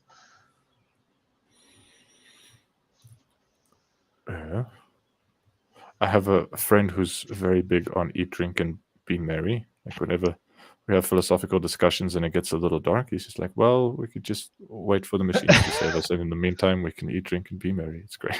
It brings awesome, it back to a lighter note. Nicely, yeah. And now you can use him as a mental aid to remember how the Charvaka school functions. You just need to remember that friend. Yeah. Graham, we're going to let Larry know that he's how I'm going to remember what Charvaka philosophy is all about. I'm just going to remember the Charvakas drink margaritas and be done with it. Yeah. Yeah, Larry really likes margarita. It's kind just in one slide we have so much contrast. We have a really gloom bunch, probably nihilistic, because, well, why should I even worry about choices if everything is preordained, right? Everything is meaningless because everything is fully deterministic. So yeah, I'm kind of curious how these guys would keep their mental sanity. And then, yeah, the Charvakas. Maybe it's kind of like the hobbits of the the Indian philosophy kind of thing, where the hobbits would be wondering about their second breakfast, 11th branch, and whatnot, and keep drinking mead. Yeah, and these are the Charvakas. Well, so that's our little cheat sheet for the sutras that we're going to learn a lot more about in future episodes. Yeah, this was just an intro, folks. Just a taste of what is to come. Yeah. It's just occurred to me, like, I think we might be making some really obnoxious YouTube material because having like really long discussions, and then we end the super long discussion with, that was a brief intro. We'll see you for another 12 of these 3-hour discussions. If you're wondering how to tackle these videos, you can always skip forward by scrubbing on the timeline, and you can also up the speed of the playhead by selecting 2x time, so you can blaze through all this. Actually, the way I thought about it, I probably wouldn't watch us if I wasn't taking part in this. So I really recommend listening to the podcast or reading the books that are based on the podcast. That's really cool content. And then if you feel like company, like maybe come join us and talk to us with it. But yeah, I guess if you don't want to be on stream and you just feel like a bit of company and you have sort of listened to the podcast, you have read the book, you may enjoy like just not feeling alone in studying it. Because I remember reading history of philosophy and really digging it, but feeling very alone, that nobody else cares. Like I'm the only nerd in town that gives a shit about this stuff. So I did grow up in a town and nobody knew why the hell anyone would spend time reading 1,000 pages of the history of Western philosophy. And yeah, I think one of the main things I like about the study group is like we're going through this history of philosophy. I think all of us think it's interesting and we have interesting discussions about them. Yeah, it's a study group. I think it's really cool. I'm surprised anyone watches it, to be honest, but you know, apparently some people do. 3 of us weren't the only nerds like that at Tag.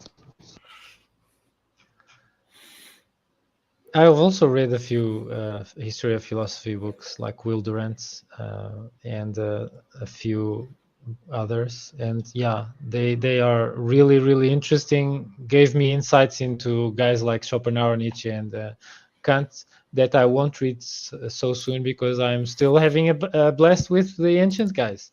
And yeah, so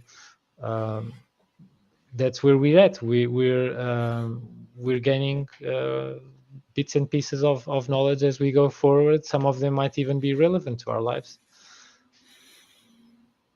And this invitation that you made, Nerdalliun, this invitation extends to Jessica Fraser. If an off chance, very, very slim, not null chance that she ever listens to this, you're also welcome, most welcome. We will even make our session up to 1 hour long because probably you have better things to do than do more than 1 hour conversations. Yeah, imagine that she spends 5 minutes talking to Peter Adamson, and we're like, yeah, come talk to us for 3.5 hours. Yeah. Every day, every week for another 2 years. That's what we want. Yeah, I wouldn't wish that on anyone by imposition, but one session, yeah, would be kind of nice for our questions to get some answers. Yeah. Yep, always nice to get another perspective. And nope, I got nothing else today. Tag. Yeah, Graham has to get to his church, so Yeah. I think we'll thank our listeners and thank you guys. That was a lot of fun. I'll play the outro. Thank you. Bye-bye. Bye-bye.